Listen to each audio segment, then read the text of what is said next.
Unit വെച്ചിട്ട് തന്നെ തുടങ്ങാം. സോ ഞാനിപ്പം സ്ക്രീൻ ഷെയർ ചെയ്യാം.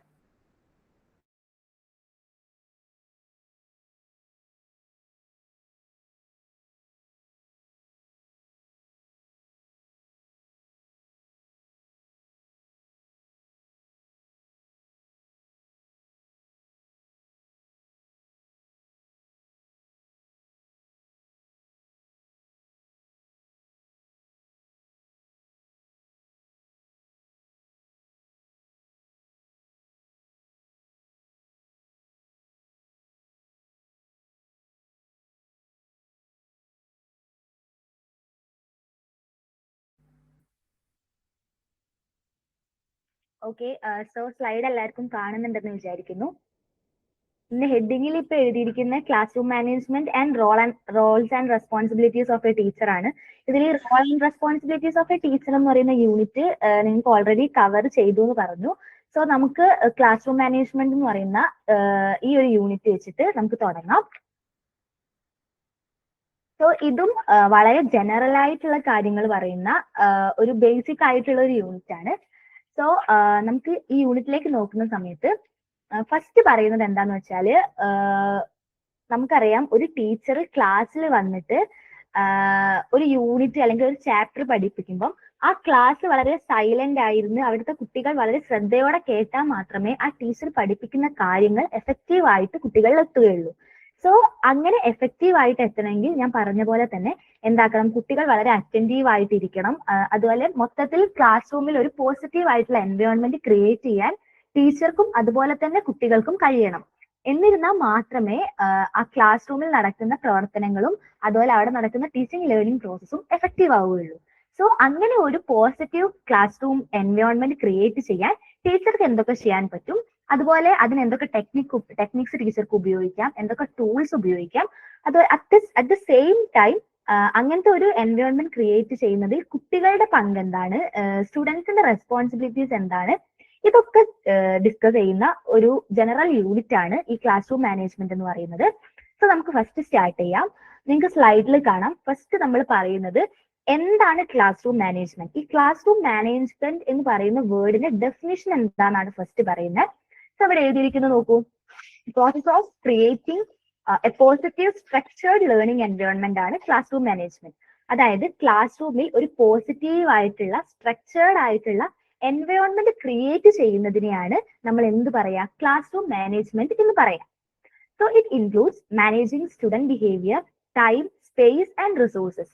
സോ ഈ ക്ലാസ് റൂം മാനേജ്മെന്റ് എന്ന് പറയുന്ന കാര്യത്തിലേക്ക് വരുന്ന സമയത്ത് അവിടെ സ്റ്റുഡൻസിനെ മാനേജ് ചെയ്യുന്നത് അതിൽ ഉൾപ്പെടും. അതുപോലെ ടീച്ചർ ക്ലാസ്സിൽ ടൈം മാനേജ് ചെയ്യുന്നത്, അതായത് ഒരു ടീച്ചർ ഇങ്ങനെ ഓൾറെഡി ഡിസൈഡ് ചെയ്ത് വരികയാണ് ഇന്ന് ഞാൻ ഇത്രയും പോർഷൻസ് കവർ ചെയ്യും. അതായത് ഈ ഒരു പീരീഡിന്റെ ടൈമിൽ ടീച്ചർക്ക് എത്ര കാര്യങ്ങൾ കവർ ചെയ്യാൻ പറ്റും, ആ ടൈം മാനേജ്മെന്റ്.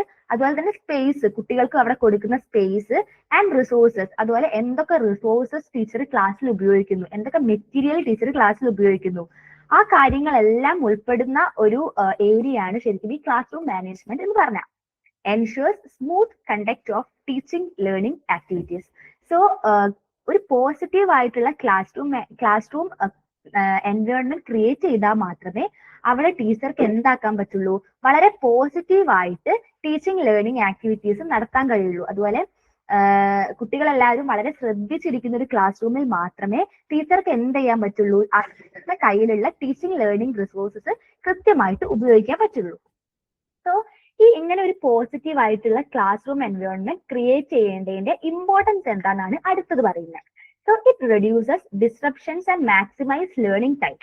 സോ ഇങ്ങനെ ഒരു പോസിറ്റീവ് ആയിട്ടുള്ള class room management class room environment create ചെയ്യുന്നതിലൂടെ അവിടെ ക്ലാസ്സിൽ ഉണ്ടാകുന്ന ഡിസ്ട്രപ്ഷൻസ് ഒക്കെ റെഡ്യൂസ് ചെയ്യാനും അതുപോലെ തന്നെ ലേണിംഗിന്റെ ടൈം, അതായത് കുട്ടികൾ വേറെ ആക്ടിവിറ്റീസിലൊക്കെ ഏർപ്പെടുന്നത്, അതായത് പഠനവുമായി ബന്ധപ്പെടാത്ത ആക്ടിവിറ്റീസിലൊക്കെ ഏർപ്പെടുന്നത് കുറച്ചിട്ട് കുട്ടികൾക്ക് പഠിക്കാനുള്ള സമയം കൂടുതൽ കൊടുക്കാൻ, അല്ലെങ്കിൽ ആ സമയം കൂടുതൽ കിട്ടാൻ വേണ്ടിയിട്ട് എന്ത് സഹായിക്കും, നമ്മളൊരു പോസിറ്റീവ് ആയിട്ടുള്ള class room management class room environment keep ചെയ്യുന്നത് സഹായിക്കും. It builds A respectful and inclusive class room culture. അതുപോലെ തന്നെ ഇത് എന്തിനു സഹായിക്കും, ഒരു റെസ്പെക്ട്ഫുൾ ആയിട്ടുള്ള, അതായത് കുട്ടികൾക്ക് പരസ്പരം ഒരു ബഹുമാനമുള്ള, കുട്ടികൾക്ക് ടീച്ചർ ഒരു ബഹുമാനമുള്ള, ഒരു റെസ്പെക്ട്ഫുൾ ആയിട്ടുള്ള ഒരു ബിഹേവിയർ ക്രിയേറ്റ് ചെയ്യാൻ ഈ ക്ലാസ് റൂം മാനേജ്മെന്റ് സഹായിക്കും. ഇതിന്റെ പ്രധാനപ്പെട്ട ഗോൾ എന്ന് പറയുന്നത് create an effective engaging learning environment for all. അതായത് ഒരു എഫക്റ്റീവ് ആയിട്ടുള്ള എൻഗേജിങ്, അതായത് ഒരു ക്ലാസ് റൂമിൽ കുറച്ച് കുട്ടികൾ മാത്രം ആക്ടിവിറ്റീസിൽ പങ്കെടുക്കുക, കുറച്ച് പേര് വെറുതെ ഇരിക്കുക, അങ്ങനെയല്ല. എല്ലാ കുട്ടികളെയും ഇൻക്ലൂഡ് ചെയ്യാൻ പറ്റുന്ന രീതിയിൽ, എല്ലാവർക്കും പാർട്ടിസിപ്പേറ്റ് ചെയ്യാൻ പറ്റുന്ന രീതിയിൽ ലേണിംഗ് ആക്ടിവിറ്റീസ് ഒക്കെ ഡിസൈൻ ചെയ്ത് ആ രീതിയിൽ ക്ലാസ് റൂമിനെ മുന്നോട്ട് കൊണ്ടുപോവുക. അതാണ് ഈ ക്ലാസ് റൂം മാനേജ്മെന്റിന്റെ എന്ത് മെയിൻ ഗോൾ. സോ അടുത്ത സ്ലൈഡിലേക്ക് പോകാൻ വിചാരിക്കുന്നു. Class room behaviour. ഇതിൽ ഈ ഒരു സ്ലൈഡിൽ പ്രധാനമായിട്ട് പറയുന്നത് എന്താന്ന് വെച്ചാല്, ഒരു ക്ലാസ് റൂമിലെ കുട്ടികൾക്കിടയിൽ എന്തൊക്കെ തരം ബിഹേവിയർ ഉണ്ടായിരിക്കും. ഒരു ക്ലാസ്സിൽ നമുക്കറിയാം, പെട്ടെന്ന് നമ്മളൊരു ക്ലാസ് എടുക്കുന്ന സമയത്ത് അവിടെ വരുന്ന കുട്ടികളെല്ലാം ഡിഫറെന്റ് ബാക്ക്ഗ്രൗണ്ടിൽ നിന്നാണ് ക്ലാസ്സിലേക്ക് വരുന്നത്. അതുപോലെ തന്നെ അവരുടെ എബിലിറ്റീസ്, അവരുടെ സ്കിൽസ്, അവര് സൊസൈറ്റിയിൽ അവർ പെരുമാറുന്ന രീതികള്, അതൊക്കെ അവരുടെ ബാക്ക്ഗ്രൗണ്ടിനെ എല്ലാം എഫക്ട് ചെയ്തിരിക്കും. സോ ഒരു ക്ലാസ് റൂമിൽ ഡിഫറെന്റ് വെറൈറ്റീസ് ഓഫ് ബിഹേവിയർ ഉള്ള കുട്ടികളായിരിക്കും ഉണ്ടാവുക. സോ അങ്ങനത്തെ ഒരു ക്ലാസ് പോസിറ്റീവ് ബിഹേവിയർ എന്ന് പറഞ്ഞാൽ എന്താന്ന് വെച്ചാല്, active participation in class, respect peers and teacher, completing tasks on time, helping classmates. So കുട്ടികളുടെ ഇടയിലുള്ള പോസിറ്റീവ് ബിഹേവിയർ എന്നതുകൊണ്ട് എന്താ ഉദ്ദേശിക്കുന്നതെന്ന് വെച്ചാല്, കുട്ടികൾ ക്ലാസ് റൂമിലെ ആക്ടിവിറ്റീസിൽ ആക്റ്റീവായിട്ട് പങ്കെടുക്കുന്നു, അതുപോലെ തന്നെ കൂടെയുള്ള സഹപാഠികളെയും ടീച്ചറിനെയും റെസ്പെക്ട് ചെയ്യുന്നു. പിന്നെ കംപ്ലീറ്റിംഗ് ടാസ്ക്സ് ഓൺ ടൈം, അതായത് ടീച്ചർ ക്ലാസ്സിൽ കൊടുക്കുന്ന ടാസ്കുകൾ ഉണ്ടാവില്ലേ, ഇങ്ങനെ ഇത്ര കാര്യങ്ങൾ ഇന്ന സമയം കൊണ്ട് കംപ്ലീറ്റ് ചെയ്യണം, കൊടുക്കുന്ന വർക്ക്, അങ്ങനത്തെ ടാസ്ക് എല്ലാം കറക്റ്റ് സമയത്ത് കംപ്ലീറ്റ് ചെയ്യുന്നു. അതുപോലെ തന്നെ തന്റെ കൂട്ടുകാരൻ അല്ലെങ്കിൽ കൂട്ടുകാരിക്ക് അറിയാത്ത ഒരു കാര്യം അവർക്ക് പറഞ്ഞു കൊടുക്കുന്നു, ഹെൽപ്പിംഗ് ക്ലാസ്മേറ്റ്സ്. സോ ഇത്തരം ബിഹേവിയറിനെ എല്ലാമാണ് ഒരു ക്ലാസ് റൂമിലെ കുട്ടികളുടെ പോസിറ്റീവ് ബിഹേവിയർ ആയിട്ട് പറയാം. അതാണ് ഈ പോസിറ്റീവ് ബിഹേവിയർ എന്ന ഹെഡിങ്ങിന്റെ താഴെ എഴുതിയിരിക്കുന്നത്. ഇനി അറ്റ് ദ സെയിം ടൈം എന്താണ് negative behaviour? Inattentiveness and distraction, disruptive talk or actions, non completion of task and peer conflicts. അതായത് കുട്ടികൾ ക്ലാസ്സിൽ ശ്രദ്ധിക്കാതിരിക്കുക, അതുപോലെ ഡിസ്ട്രാക്ഷൻ, അതായത് ടീച്ചർ ക്ലാസ് എടുക്കുന്ന സമയത്ത് കുട്ടികൾ അവിടുന്ന് വേറെ എന്തെങ്കിലും പ്രവർത്തനങ്ങൾ ചെയ്തുകൊണ്ടിരിക്കുക, അതായത് ഡിസ്ട്രാക്റ്റഡ് ആയിട്ടിരിക്കുക.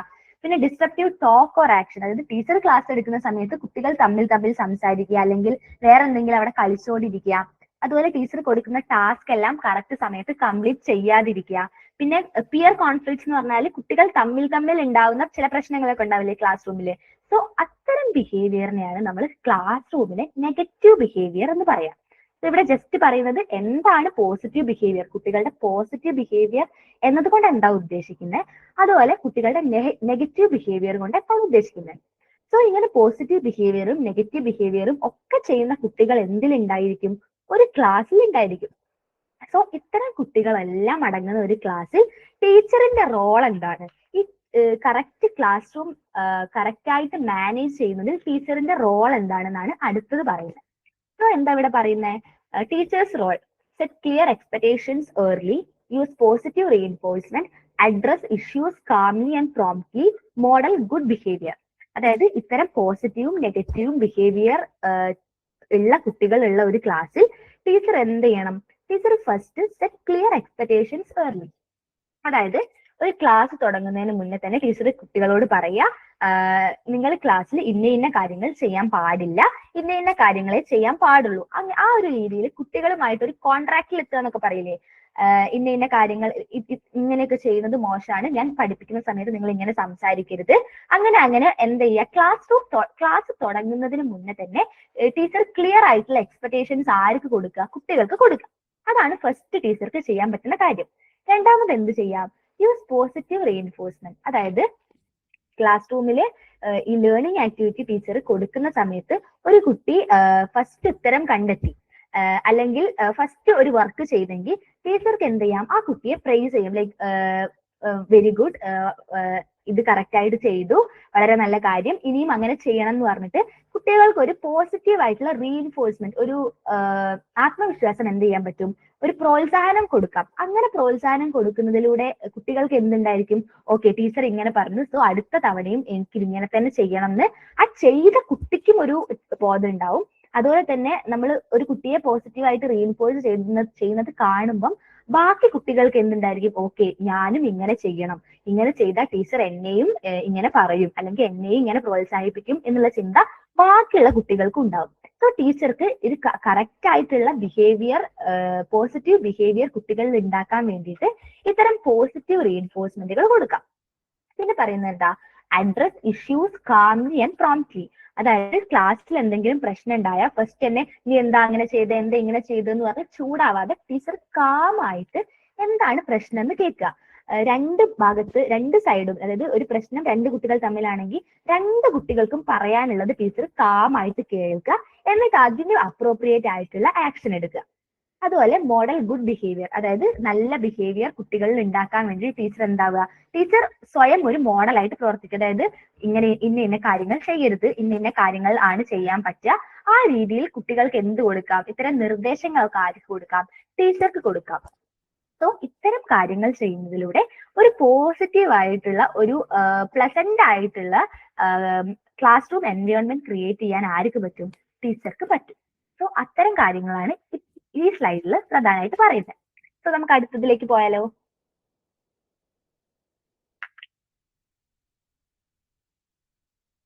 ഇനി പറയുന്നത് എന്താന്ന് വെച്ചാല്, അപ്പൊ ഞാൻ പറഞ്ഞു ടീച്ചർക്ക് ഇങ്ങനെ റോളുകളൊക്കെയാണ് ഉള്ളത്. ഇങ്ങനെ ഒരു പോസിറ്റീവ് ബിഹേവിയറും നെഗറ്റീവ് ബിഹേവിയറും ഉള്ള കുട്ടികളുള്ള ക്ലാസ്സിൽ ടീച്ചർക്ക് ഇന്ന റോളുകളാണ് ഉള്ളതെന്ന് ഞാൻ പറഞ്ഞു.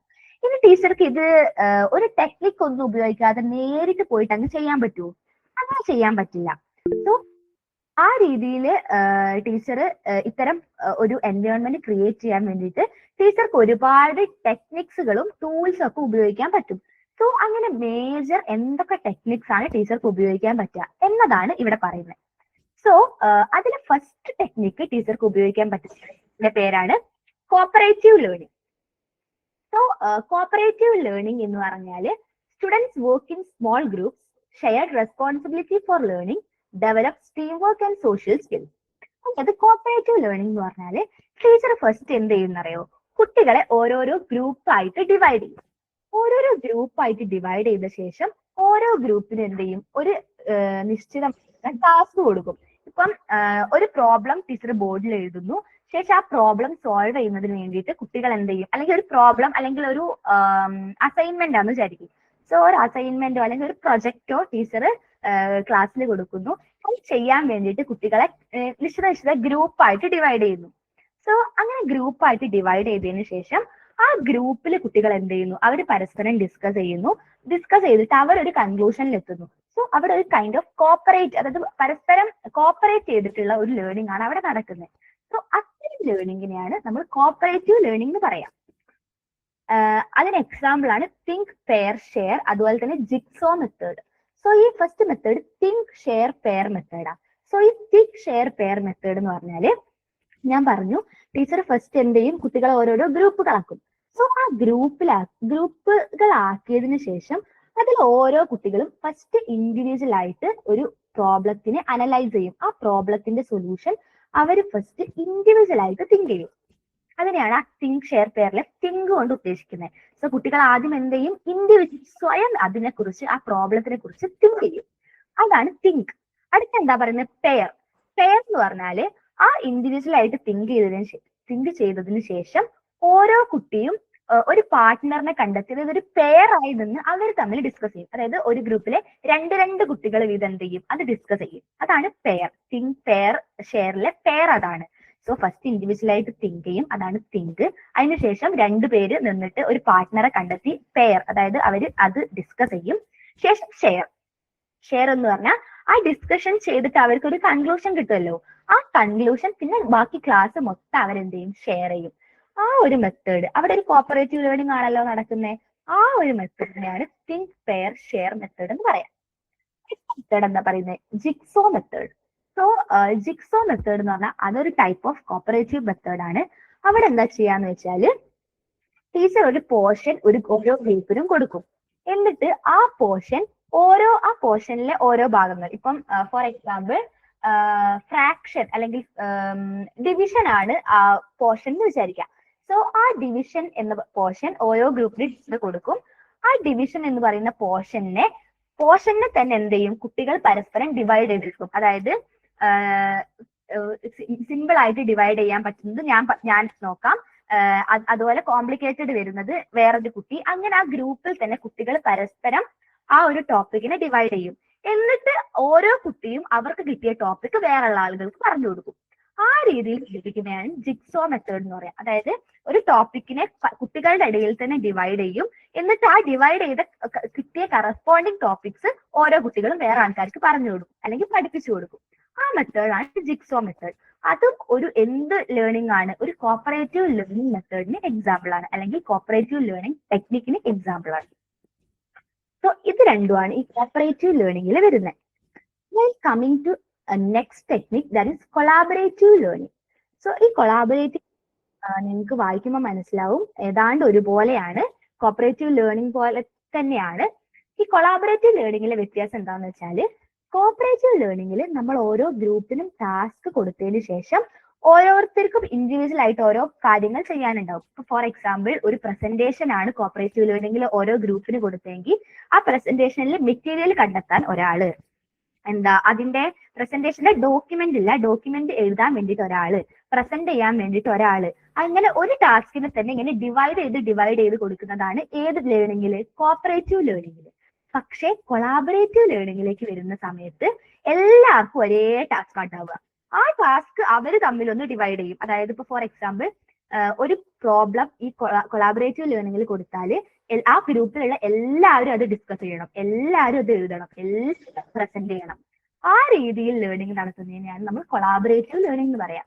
സോ ഒരു ആകെയുള്ള ഡിഫറൻസ് എന്താന്ന് വെച്ചാൽ, കോപ്പറേറ്റീവ് ലേണിംഗിൽ ഓരോ കുട്ടികൾക്കും ഡിഫറെന്റ് ടാസ്ക് അസൈൻ ചെയ്ത് കൊടുക്കും. ഒരാള് മെറ്റീരിയൽ കണ്ടെത്തുക, ഒരാള് പ്രസന്റ് ചെയ്യുക, ഒരാള് അതിന്റെ റിപ്പോർട്ട് എഴുതുക, അങ്ങനെ ഓരോ ടാസ്ക് ഡിവൈഡ് ചെയ്ത് കൊടുക്കും cooperative ലേണിംഗിൽ.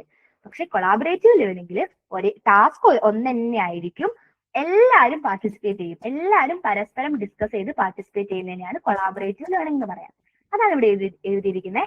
Pierce jointly solve problems. ഒരുമിച്ചാണ് ഒരു പ്രോബ്ലം സോൾവ് ചെയ്യുക, അല്ലാതെ ഒരാൾ ഒരു പ്രോബ്ലം സോൾവ് ചെയ്യാനുള്ള മെറ്റീരിയൽ കണ്ടെത്തുന്നു, ഒരാളിന് വേണ്ടിയുള്ള കാര്യങ്ങൾ ചെയ്യുന്നു, ആ രീതിയിലല്ല കൊളാബറേറ്റീവ് ലേണിംഗിൽ ചെയ്യാം. അതുപോലെ തന്നെ ഈക്വൽ പാർട്ടിസിപ്പേഷൻ എക്സ്പെക്റ്റഡ്. അതാണ് ഞാൻ പറഞ്ഞ എല്ലാവരും ഒരുപോലെ പാർട്ടിസിപ്പേറ്റ് ചെയ്യും കൊളാബറേറ്റീവ് ലേണിംഗിൽ. പിന്നെ ബിൽഡ്സ് ക്രിട്ടിക്കൽ തിങ്കിങ്. അതുകൊണ്ട് തന്നെ അവർക്കിടയിൽ എന്തുണ്ടായിരിക്കും? ഒരു ക്രിട്ടിക്കൽ തിങ്കിങ്, അതായത് കാര്യങ്ങൾ കൂടുതൽ ആഴത്തിൽ മനസ്സിലാക്കാൻ അവരെ സഹായിക്കും. ഒരു സെക്കൻഡ്, ഞാൻ ഒന്ന് ഷെയർ ചെയ്യുന്നത് നിർത്താം.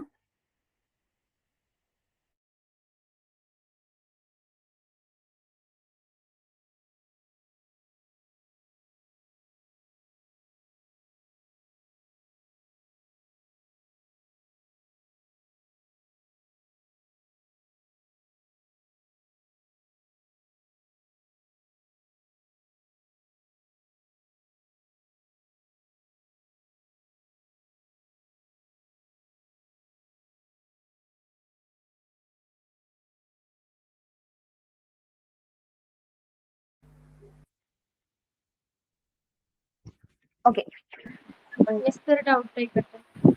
ചോദിക്കൂ. ഈ കൊളാബറേറ്റീവ് ലേണിംഗും ഗ്രൂപ്പ് ആയിട്ട് തന്നെ ഉണ്ടാവുക? അതെ, ഗ്രൂപ്പ് ആയിട്ട് തന്നെയാണ് കൊളാബറേറ്റീവ് ലേണിംഗ് ഉണ്ടായിരിക്കുക. പക്ഷെ കൂടുതൽ സമയം ഈ കൊളാബറേറ്റീവ് ലേണിംഗ് ഈ കോപ്പറേറ്റീവ് പോലെ വളരെ ചെറിയ ഗ്രൂപ്പ് ആക്കൽ വളരെ കുറവായിരിക്കും. മൊത്തത്തിൽ കൂടുതൽ സമയത്തും ക്ലാസ് മൊത്തം ഒരു ഗ്രൂപ്പ് ആയിരിക്കും. ഒന്നെങ്കിൽ അങ്ങനെ ആവാം, ക്ലാസ് മൊത്തത്തിൽ ഒരു ഗ്രൂപ്പ് ആവാം, അല്ലെങ്കിൽ നേരത്തെ പറഞ്ഞ പോലെ തന്നെ കോപ്പറേറ്റീവ് പോലെ ഓരോരോ ചെറിയ ഗ്രൂപ്പ് ആക്കാം. പക്ഷെ ആ ഗ്രൂപ്പിന്റെ ഇടയിൽ ഇങ്ങനെ ടാസ്ക് ഓരോരുത്തർക്ക് ഡിവൈഡ് ചെയ്ത് കൊടുക്കൂല.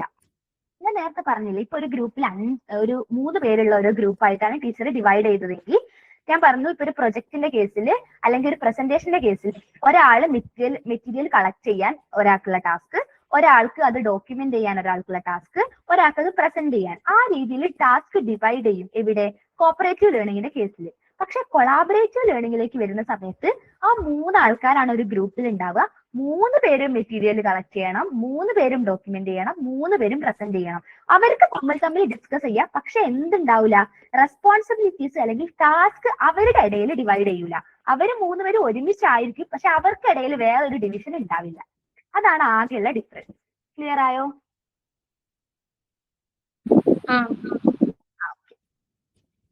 സോ അതാണ് ഈ കോപ്പറേറ്റീവ് ലേണിംഗും അതുപോലെ തന്നെ കൊളാബറേറ്റീവ് ലേണിംഗും തമ്മിലുള്ള ഒരു മേജർ ഡിഫറൻസ്. പിന്നെ വേറൊരു ടെക്നിക്ക് ടീച്ചർക്ക് ഉപയോഗിക്കാൻ പറ്റുന്നത് ആക്ടിവിറ്റി ബേസ്ഡ് മെത്തേഡ് ആണ്. സോ ഈ കുട്ടികൾക്ക് ഈ ലെക്ചറിങ്, അതായത് ഇങ്ങനെ വെറുതെ ടീച്ചർ ഇങ്ങനെ വായിച്ചു പോവുക, ആ ഒരു മെത്തേഡ് ഭയങ്കരമായിട്ട് ബോറടിക്കും. ലൈക്ക് നമുക്ക് തന്നെ അറിയാം, ടീച്ചർ അങ്ങനെ തന്നെയാണ് ചെയ്യുന്നതെങ്കിൽ കുട്ടികൾ ക്ലാസ്സിൽ അടങ്ങിയിരിക്കൂല. അപ്പൊ അത്തരം സാഹചര്യങ്ങൾക്ക് ടീച്ചർക്ക് ആക്ടിവിറ്റി ബേസ്ഡ് മെത്തേഡ് ഉപയോഗിക്കാം. എന്താണ് ഈ ആക്ടിവിറ്റി ബേസ്ഡ് മെത്തേഡ് എന്ന് പറഞ്ഞാല്? ടീച്ചർക്ക് വെറുതെ ലെക്ചറിങ് നടത്തുന്നതിന് പകരം എന്തെങ്കിലും ആക്ടിവിറ്റീസ് കുട്ടികളെ ചെയ്യിപ്പിച്ചുകൊണ്ട് പഠിപ്പിക്കാം. ലേണിംഗ് ത്രൂ ഡൂയിങ്, അതായത് ഇപ്പൊ ഒരു പെർട്ടിക്കുലർ ചാപ്റ്റർ എടുക്കുന്ന സമയത്ത് ടീച്ചർക്ക് അവർക്ക് ഓരോ ഗ്രൂപ്പായിട്ട് ഡിവൈഡ് ചെയ്തിട്ട് അവർക്ക് സ്പെഷ്യൽ ടാസ്ക് കൊടുക്കാം. സോ അവർ ചെയ്തുകൊണ്ട് പഠിക്കും. ആ ചെയ്തുകൊണ്ട് പഠിക്കുന്ന സമയത്ത് അവർ കൂടുതൽ എന്തായിട്ടിരിക്കും? അറ്റൻറ്റീവ് ആയിട്ടിരിക്കും. അതുപോലെ തന്നെ അവർക്കിടയിൽ കൂടുതൽ ഇൻട്രസ്റ്റ് ഉണ്ടാക്കാൻ പറ്റും. എന്തിന്? ഈ ആക്ടിവിറ്റി ബേസ്ഡ് മെത്തേഡിന്. സോ ലേണിംഗ് ത്രൂ ഡൂയിങ്, ഇതിൽ എന്തൊക്കെ ഉൾപ്പെടുന്ന? Hands on experiments and task, keep students engaged. Example ആണ് റോൾ പ്ലേ, അതുപോലെ തന്നെ പ്രൊജക്ട്. സോ ഈ റോൾ പ്ലേ എന്നൊക്കെ പറഞ്ഞാൽ നമുക്കറിയാം, കുട്ടികളെ ഗ്രൂപ്പായിട്ട് ഡിവൈഡ് ചെയ്തിട്ട് എന്തെങ്കിലും ഒരു സിറ്റുവേഷൻ നമ്മൾ റിയൽ ലൈഫിൽ ഇങ്ങനെ ആക്ട് ചെയ്ത് കാണിക്കുക. ഒരു ഡോക്ടറായിട്ട് ഒരു ആള്, അല്ലെങ്കിൽ ഇപ്പൊ നമുക്ക് ബൈയിങ്ങും സെല്ലിങ്ങും ആണ് നമ്മൾ പഠിപ്പിക്കുന്നതെങ്കിൽ ഇപ്പം കടക്കാരനായിട്ട് ഒരാള്, കസ്റ്റമർ ആയിട്ട് വേറൊരാള്, അങ്ങനെ കുട്ടികൾ ഇങ്ങനെ ആക്ട് ചെയ്ത് അവർ സ്വയം ചെയ്യുന്ന സമയത്ത് അതൊരു ആക്ടിവിറ്റി അല്ലേ ഈ റോൾ പ്ലേ എന്ന് പറഞ്ഞാൽ? നാടകം ക്ലാസ്സിൽ അവതരിപ്പിക്കുക എന്ന് പറഞ്ഞാൽ അതൊരു ആക്ടിവിറ്റിയാണ്. സോ ഒരു ആക്ടിവിറ്റി ചെയ്തുകൊണ്ട് പഠിക്കുമ്പോൾ കുട്ടികൾ എന്തായിരിക്കും? കൂടുതൽ എൻഗേജ്ഡ് ആയിരിക്കും. അതുപോലെ തന്നെ കുട്ടികൾക്ക് കൂടുതൽ ശ്രദ്ധിച്ച് ക്ലാസ്സിൽ ഇരിക്കാൻ പറ്റും. സോ ഇത്തരം ടെക്നിക്സ് ഒക്കെ ഉപയോഗിച്ച് ടീച്ചർക്ക് ക്ലാസ് റൂമിൽ എന്ത് ചെയ്യാൻ പറ്റും? ഒരു പോസിറ്റീവ് ആയിട്ടുള്ള എൻവയോൺമെന്റ് ക്രിയേറ്റ് ചെയ്യാൻ പറ്റും. അതിന് ടീച്ചർക്ക് ഉപയോഗിക്കാവുന്ന ടെക്നിക്സ് ആണ് ഈ കോപ്പറേറ്റീവ് ലേണിംഗും കൊളാബറേറ്റീവ് ലേണിംഗും അതുപോലെ തന്നെ ആക്ടിവിറ്റി ബേസ്ഡ് മെത്തേഡും. സോ ഇത്രയും കാര്യങ്ങളെ ഈ ടീച്ചിങ് ടെക്നിക്സ് എന്ന് പറയുന്ന ഭാഗത്ത് നമുക്ക് നോക്കാനുള്ളൂ. സോ മൂവിങ് ഓൺ, ഇത് നമ്മൾ ഡിസ്കസ് ചെയ്ത സെയിം കാര്യം തന്നെയാണ്. ക്ലാസ് റൂമിൽ പോസിറ്റീവ് ഡിസിപ്ലിൻ എങ്ങനെ ക്രിയേറ്റ് ചെയ്യാം? പോസിറ്റീവ് ഡിസിപ്ലിൻ എന്ന് പറഞ്ഞാൽ പോസിറ്റീവ് ആയിട്ടുള്ള അച്ചടക്കം, ആ ഒരു രീതി എങ്ങനെ ക്രിയേറ്റ് ചെയ്യാം? അതിന്റെ കോർ പ്രിൻസിപ്പിൾ പറയുന്നത് encourage good behaviour with praise and recognition. So ഞാൻ നേരത്തെ ഓൾറെഡി സൂചിപ്പിച്ചു, ക്ലാസ് റൂമിൽ കുട്ടികൾക്കിടയിൽ ഒരു പോസിറ്റീവ് ആയിട്ടുള്ള അച്ചടക്കം ക്രിയേറ്റ് ചെയ്യാൻ വേണ്ടിയിട്ട് ടീച്ചർക്ക് എന്ത് ചെയ്യാം? കുട്ടികൾക്ക് ഇടയ്ക്കിടയ്ക്ക് ഇങ്ങനെ പ്രൈസ് ചെയ്യാം, അല്ലെങ്കിൽ അതുപോലെ തന്നെ അവരെ എൻകറേജ് ചെയ്യാം. നമുക്കറിയാം, കുട്ടികൾ മാത്രമല്ല, അഡൽട്സ് ആയിട്ടുള്ള ആരാണെങ്കിലും നമ്മളൊരു കാര്യം ചെയ്തു കഴിഞ്ഞാൽ ആരെങ്കിലും ഒന്ന് നമ്മളെ അഭിനന്ദിച്ചാൽ നമുക്ക് പിന്നെയും ആ കാര്യങ്ങൾ ചെയ്യാൻ തോന്നും, അല്ലെ? സോ അതുപോലെ തന്നെ ആ ഒരു നമുക്ക് ചെയ്യാൻ തോന്നുന്നതിനേക്കാൾ അതിന്റെ ഇരട്ടി രീതിയിൽ അത് ആരെ എഫക്ട് ചെയ്യും? കുട്ടികളെ എഫക്ട് ചെയ്യും. നിങ്ങൾ ഒന്ന് ആലോചിച്ചാൽ മനസ്സിലാവും. നമ്മളൊക്കെ അനിയന്മാരൊക്കെ ഉണ്ടെങ്കിൽ അവര് ക്ലാസ്സിൽ എന്തെങ്കിലും വർക്ക് ചെയ്താൽ ടീച്ചേഴ്സ് അവർക്ക് സ്റ്റാർ കൊടുക്കും, ഇല്ലെ? ചെറിയ ക്ലാസ്സുകളിൽ ഇങ്ങനെ സ്റ്റാർ ഒക്കെ വരച്ചു കൊടുക്കും, വെരി ഗുഡ് എന്ന് എഴുതി ഇങ്ങനെ ഐസ്ക്രീം ഒക്കെ പോലെ വരച്ച് അങ്ങനെയൊക്കെ കൊടുക്കും. സോ അങ്ങനെയൊക്കെ കിട്ടുന്ന സമയത്ത് കുട്ടികൾക്ക് എന്തുണ്ടായിരിക്കും? അവർക്ക് വളരെ സന്തോഷമായിരിക്കും അത് കാണുമ്പോൾ. അവർക്ക് അങ്ങനെ കിട്ടുന്ന കുട്ടികൾ എന്ത് ചെയ്യും? അത് പിന്നെയും ചെയ്യാൻ തോന്നും. അത് മാത്രമല്ല, അത് കാണുന്ന ബാക്കിയുള്ള കുട്ടികൾക്ക് എന്തുണ്ടാവും? ഓക്കെ, എനിക്കും ഇങ്ങനെ ചെയ്യണം, ഞാൻ ഇങ്ങനെ ചെയ്താൽ എനിക്കും സ്റ്റാർ കിട്ടുന്നുള്ള ഒരു ചിന്ത ബാക്കിയുള്ള കുട്ടികളിലും ഉണ്ടാവും. സോ അങ്ങനെ ഒരു പോസിറ്റീവ് ആയിട്ടുള്ള അച്ചടക്കം ക്ലാസ്സിൽ ഉണ്ടാക്കാൻ വേണ്ടിയിട്ട് ടീച്ചർക്ക് കുട്ടികളെ എങ്ങനെ പ്രൈസ് ചെയ്യാം, അതുപോലെ തന്നെ അവർക്ക് പോസിറ്റീവ് ആയിട്ടുള്ള റീഇൻഫോഴ്സ്മെന്റ് നൽകാം. അടുത്തത് എന്താണ്? Avoid punishment, focus on understanding consequences. അതുപോലെ ഇപ്പൊ ക്ലാസ്സിൽ എന്തെങ്കിലും പ്രശ്നം ഉണ്ടാകുന്ന സമയത്ത് ടീച്ചർ നേരെ പോയി ആ കുട്ടിയെ അടിക്കാതെ അല്ലെങ്കിൽ വഴക്ക് പറയാതെ ടീച്ചർക്ക് എന്താക്കാം? കുട്ടിയെ പറഞ്ഞ് മനസ്സിലാക്കിക്കാം, മോളെ ഇത് ചെയ്തത് തെറ്റാണ്, ഇങ്ങനെയല്ല ചെയ്യേണ്ടത്, നീ ഇങ്ങനെ ചെയ്താൽ ഇന്ന കോൺസിക്വൻസസ് നീ ഫേസ് ചെയ്യേണ്ടി വരും, അല്ലെങ്കിൽ നീ ചെയ്ത ആള് ഫേസ് ചെയ്യേണ്ടി വരും എന്ന് പറഞ്ഞിട്ട് കറക്റ്റ് ആയിട്ട് പറഞ്ഞ് മനസ്സിലാക്കാം. എന്തിനു പകരം നേരെ പോയി അടിക്കുക, അല്ലെങ്കിൽ നേരെ പ്രിൻസിപ്പലിന്റെ അടുത്തേക്ക് കൊണ്ടുപോവുക, വീട്ടിൽ വിളിക്കുക. അതൊക്കെ ചെയ്യണം, പക്ഷെ അടിക്കല്ല. ഈ പ്രിൻസിപ്പലിന്റെ അടുത്ത് കൊണ്ടുപോകുന്നതും വീട്ടിൽ വിളിക്കുന്നതൊക്കെ പ്രോപ്പർ ആയിട്ടുള്ള സിറ്റുവേഷനിൽ ചെയ്യണം. പക്ഷെ അത്തരം പണിഷ്മെന്റ് ഒക്കെ കൊടുക്കുന്നതിന് മുന്നേ ടീച്ചർക്ക് എന്ത് ചെയ്യാം? ഇന്ന കോൺസിക്വൻസ് ആണ് നീ ഫേസ് ചെയ്യേണ്ടി വരിക എന്ന് പറഞ്ഞ് കുട്ടിയെ മനസ്സിലാക്കാം.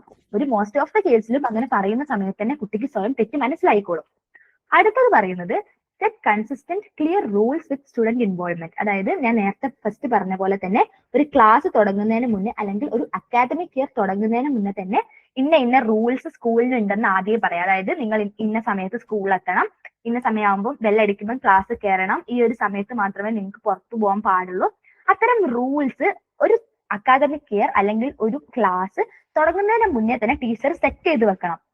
അത് കുട്ടികൾക്ക് പറഞ്ഞു കൊടുക്കണം. ഇന്ന ഇന്ന റൂൾസ് സ്കൂളിനുണ്ട്, നിങ്ങൾ ഇതൊക്കെ ഫോളോ ചെയ്തിട്ട് വേണം സ്കൂളിൽ വരാൻ. അങ്ങനെ ആദ്യമേ തന്നെ സെറ്റ് ചെയ്ത് വെക്കുമ്പോൾ കുട്ടികളുടെ മനസ്സിൽ എന്തുണ്ടായിരിക്കും, ഓക്കെ ഞാൻ ഇതൊക്കെ പാലിക്കേണ്ട കാര്യങ്ങളാണ്, ഞാൻ ഇതൊക്കെ ചെയ്യേണ്ട കാര്യങ്ങളാണ് എന്നുള്ളൊരു ബോധം കുട്ടികളിൽ ഉണ്ടാവും. സോ ഫസ്റ്റ് തന്നെ അത്തരം കാര്യങ്ങൾ ക്ലിയർ ആയിട്ടുള്ള ഗോൾ ടീച്ചർ സെറ്റ് ചെയ്ത് വെക്കണം. ആ സെറ്റ് ചെയ്ത് വെക്കുന്നത് എന്തിനു സഹായിക്കും? ഒരു പോസിറ്റീവായിട്ട് കുട്ടികളിൽ ഒരു അച്ചടക്കം ഉണ്ടാക്കാൻ സഹായിക്കും. അടുത്ത എന്താ പറയുന്നത്? Build mutual respect between teacher and students. അത് ഈ പറഞ്ഞ സെയിം കാര്യങ്ങൾ. ടീച്ചറും കുട്ടികളും തമ്മിൽ എന്തുണ്ടായിരിക്കണം? ഒരു മ്യൂച്വൽ ആയിട്ടുള്ള ഒരു റെസ്പെക്ട് ഉണ്ടായിരിക്കണം. ടീച്ചർ മാത്രം ക്ലാസ്സിലെ ഏറ്റവും വലിയ ആള്, കുട്ടികളെല്ലാവരും ടീച്ചർ പറയുന്നത് കേൾക്കണം, അങ്ങനെയല്ല. മറിച്ച് ടീച്ചറും കുട്ടികളും തമ്മിൽ എന്തുണ്ടാവുക? ഒരു respect, give respect take respect, ആ ഒരു രീതിയിൽ ടീച്ചർ കുട്ടികളെ അഭിപ്രായങ്ങൾ റെസ്പെക്ട് ചെയ്യുക. കുട്ടികൾ എന്തെങ്കിലും പറയുന്ന സമയത്ത് ഓക്കെ അത് നല്ലൊരു നിർദ്ദേശമാണ്, നമുക്കത് നടപ്പിലാക്കാൻ നോക്കാം, ആ രീതിയിൽ ടീച്ചർ പറയാ. തിരിച്ച് കുട്ടികൾ എന്ത് ചെയ്യുക? ടീച്ചറെ റെസ്പെക്ട് ചെയ്യുക. അങ്ങനെ ഒരു മ്യൂച്വൽ റെസ്പെക്ട് ഉണ്ടാവുമ്പോൾ തന്നെ ക്ലാസ് റൂം എന്തായിക്കോളും? ഓട്ടോമാറ്റിക്കലി അച്ചടക്കമുള്ള ക്ലാസ് റൂം ആയിക്കോളും. സോ ഇത്തരം രീതിയിൽ ക്ലാസ് റൂമിനെ മോൾഡ് ചെയ്തെടുക്കാൻ ടീച്ചർക്ക് എന്തൊക്കെ ടൂൾസും സ്ട്രാറ്റജീസും ഉപയോഗിക്കുക എന്നുള്ളതാണ് സെക്കൻഡ് ഭാഗത്ത് പറയുന്നത്. എന്തൊക്കെ ടൂൾസ് ഉപയോഗിക്കാം? ഫസ്റ്റ് പറയുന്നത് എന്താ? ഞാൻ ഓൾറെഡി പറഞ്ഞ പോസിറ്റീവ് റീഇൻഫോഴ്സ്മെന്റ്. അതായത് ടീച്ചർക്ക് സ്റ്റാർസ് കൊടുക്കാം, കുട്ടികളെ പ്രൈസ് ചെയ്യാം, അതുപോലെ ഇങ്ങനെ നല്ല കാര്യങ്ങൾ ചെയ്താൽ ആ കുട്ടികൾക്ക് പ്രിവിലേജ് കൊടുക്കാം. അതൊക്കെ കുട്ടികളിൽ എന്തുണ്ടായിരിക്കും?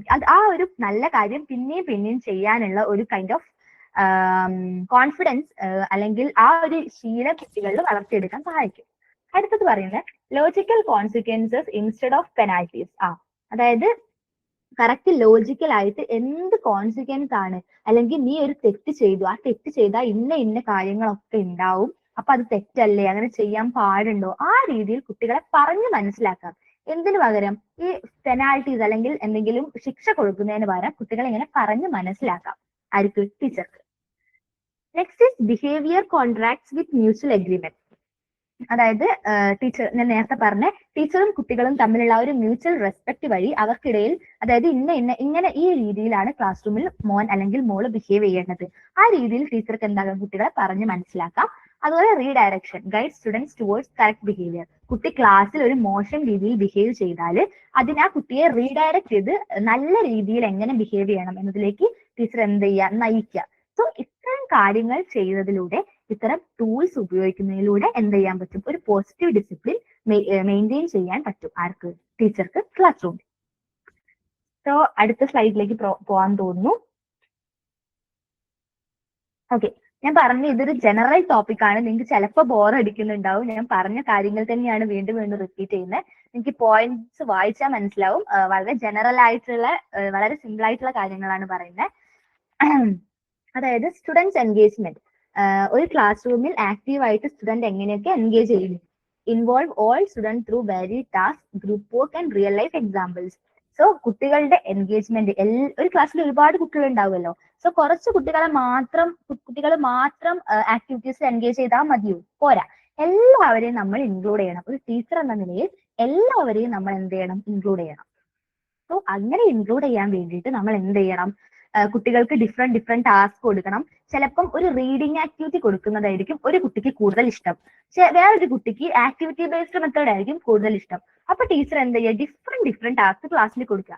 അങ്ങനെ ആകുമ്പോൾ എല്ലാ ടൈപ്പ് ഓഫ് കുട്ടികളെ എന്ത് ചെയ്യാൻ പറ്റും? ഒരുമിച്ച് കൊണ്ടുവരാൻ, എല്ലാവരുടെ അറ്റൻഷൻ ഒരുമിച്ച് കൊണ്ടുവരാൻ പറ്റും. അതാണ് ഇവിടെ പറയുന്നത് involve all students through vary task.